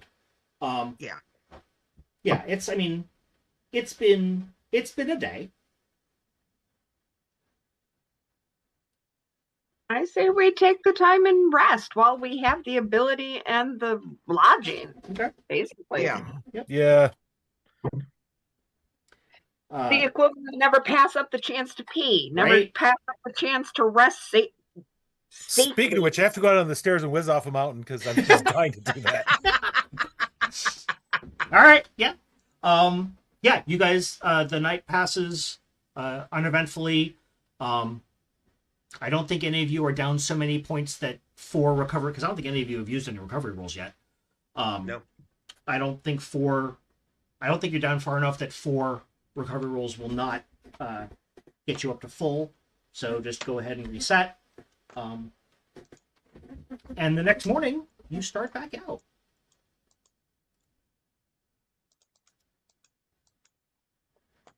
And you climb for about another probably half a day. So it's you've just stopped to get some food when you finally see the summit. And you make your way up. And you have finally reached the top of the Iron Path. A landing near, but not quite at, the top of the mountain itself. The high gate of Verkbaar stands before you, majestic, a mastercraft work of wood, metal, and gears. The other end of the great lift sits there, motionless, silent, almost taunting you. You are tired, you are cold, and you are not alone. Blocking the high gate is a sentinel encased in ancient heavy plate armor and standing before a 10-foot tall metal pole. About 2/3 of the way up the pole, it splits into 2, parallel both to the rest of the pole and to each other, probably about a foot apart. It is vibrating strongly enough to set all of your teeth on edge. Tequila. The sentinel's visor focuses onto you. It stops for a moment, then shifts stance from simply impeding to actively offensive. Identification complete. Tequila, son of Gunkert, 3rd son of Urtik, 5th of 5 frequencies acquired. The shepherdess Quendel decreed the circle would close when complete harmony was achieved. Step forward and be integrated. Roll initiative.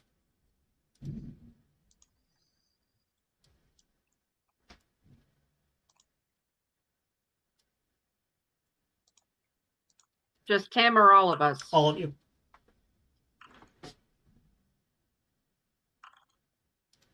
Ooh.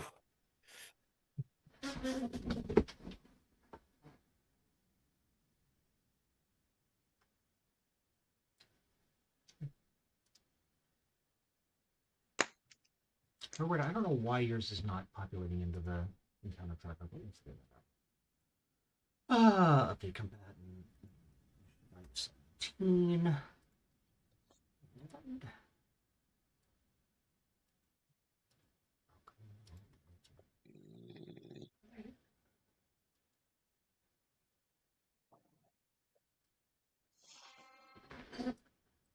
Zahar, you are first to act. I step forward with my blade drawn, Okay? putting myself between whatever and Teak. Okay. And just very clearly say, identify. Okay. So since none of that actually takes your action, what I will say is you can basically take your action to give yourself an asset on your defense rolls until next turn. Basically, you're going defensive. Actually, no. Okay. Instead of that, I'll use my action to activate the protection bubble. Okay. Because that Gives everyone that. Yeah. Okay. Howard. Zahar's protective bubble springs to life around the 5 of you once again, and you are facing off against some kind of automaton something that not only is carrying a large bladed pole, but again has what is nothing so much as a giant tuning fork behind you that is just rattling your teeth. It's time for the duck to cut loose. Okay? So, yes, going to go Fury. What? I would like to rage. Okay. Going Frenzy. Yes. Give yourself that tag on your sheet so that all your stuff is right.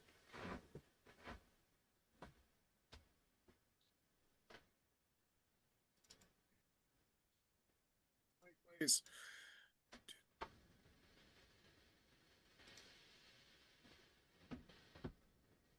Okay, there you go.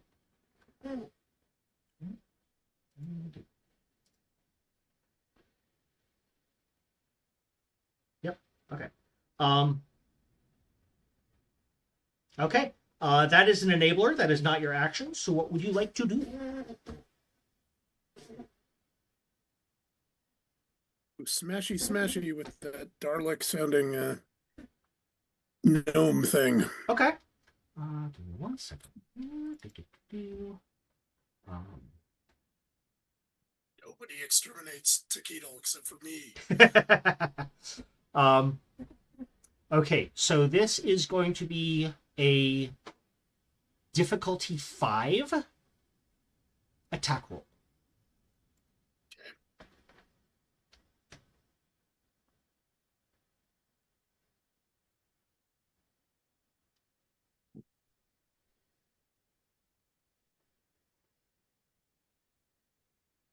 Nice. Okay, so you were okay. So I don't know why you didn't do that as an attack roll, but that's okay.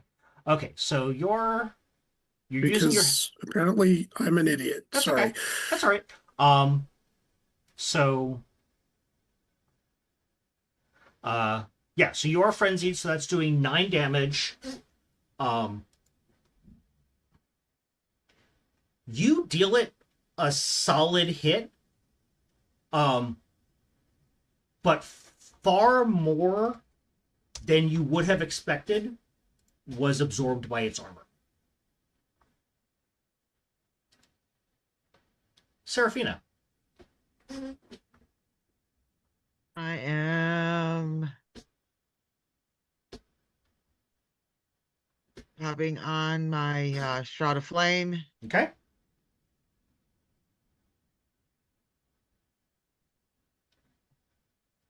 And taking up position kind of behind Zahar to the right. Okay. So Zahar's kind of here-ish. Seraphina's there. Let's say there. And I guess Tequila's back here.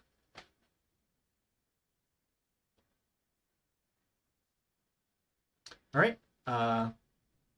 So you have yet to use your action.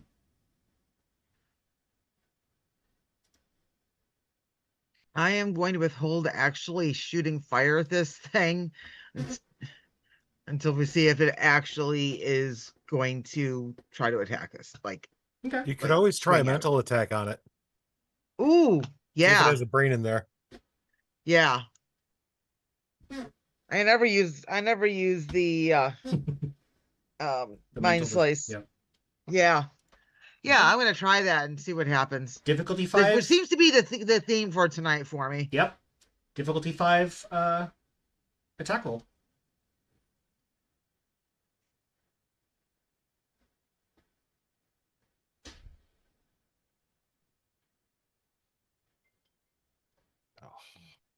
Nope. Let's see. I have extra XP. You do.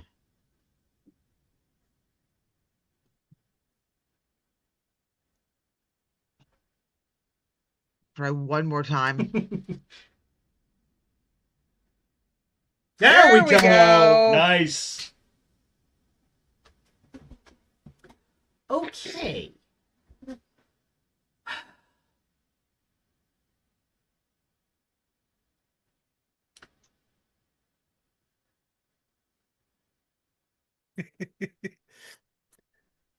As somebody who has bypassed so much armor in my game.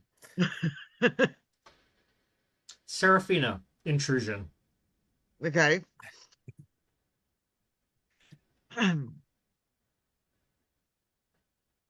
Oh,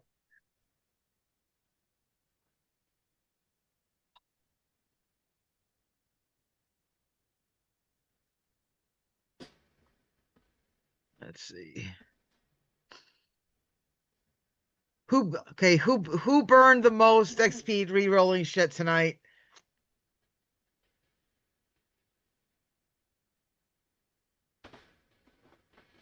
I have a lot of XP, right. so don't worry about me. Yep. Yeah, same. Matt? Give it to the duck. Give it Yeah. to the The duck. duck has. Okay, sure. The duck, yeah. The duck has one more now. Yeah. The duck has now 6 XP, so Yay! duck is kind of rolling in it. Yep. So you send forth this mental fire that you don't use very often. And you kind of, your vision kind of goes with it as it goes into this thing, searching for a mind, searching for thoughts, searching for an essence to burn. And it does not find one. What it finds instead is programming. Oh, that just makes me twitchy. And it is now its turn.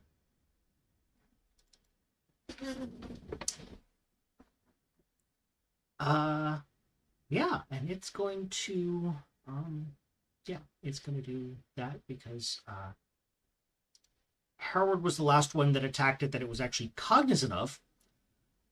So, Howard, I need you to make a difficulty 4 speed defense roll. You have an asset from Zahar's protective shield. Bubble.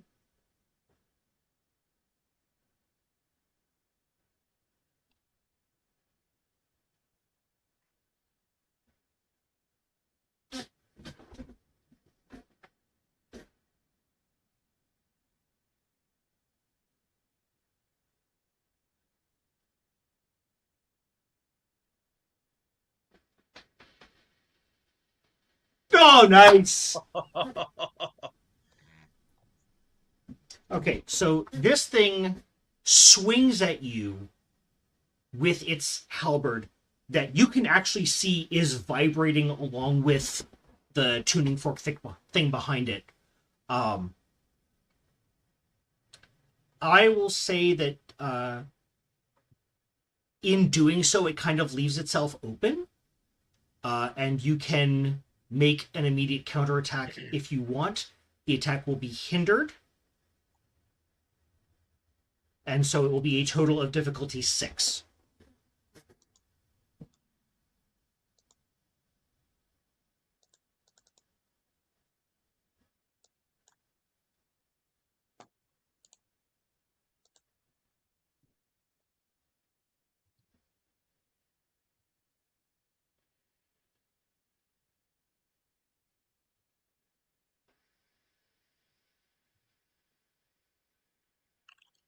Oh, nice! Do you want to do the extra damage, or do you want some other kind of minor effect?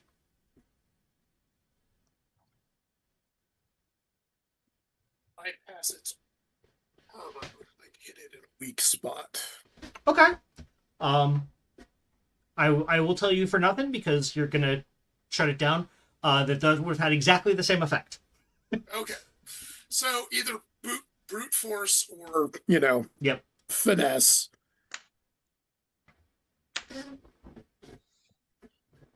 So he just, like the big heavy halberd swing is just telegraphed. So he slides under it using the momentum and just rolls in with the maul and Nice. just smashes. As the warden falls, the resonant fork cracks and the hum dies. Tequila. The pattern of the universal constant is now ringing in your ears, no longer enticing or beckoning. but commanding. And as the heavy bolts of the high gate begin to grind open, the smell of sulfur and ancient grease washes over you. Welcome home, Tequila, or rather, you are home, Tequila, for nothing here is at all what you would consider welcome. And that is where we will end episode 7 of chapter 2, The Iron Path. By the way, once again, remind me not to piss the duck off too much. Right, right. Ooh. All right. Well, so yeah. Like, consider that combat is. I watched the duck like whack it with his maul. The thing turns and swings at him. The duck ducks underneath it, and just blows it to pieces. Apparently. Yep. I mean, yeah, barbarian's gonna barbarian. Yep. Yeah, just like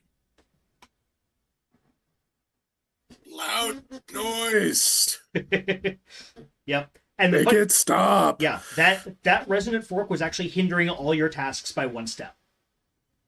So yeah, that was episode 7, chapter 2. Again, this one is called The Iron Path. We're going to get out of here, take a quick break, come back as usual, we'll do our after show, which will go live tomorrow night, which will go onto YouTube tomorrow night at 8 Eastern. If you like what we do here, you know the spiel by now. Click all the things if you want to click all the things, but more importantly, go share us with a friend.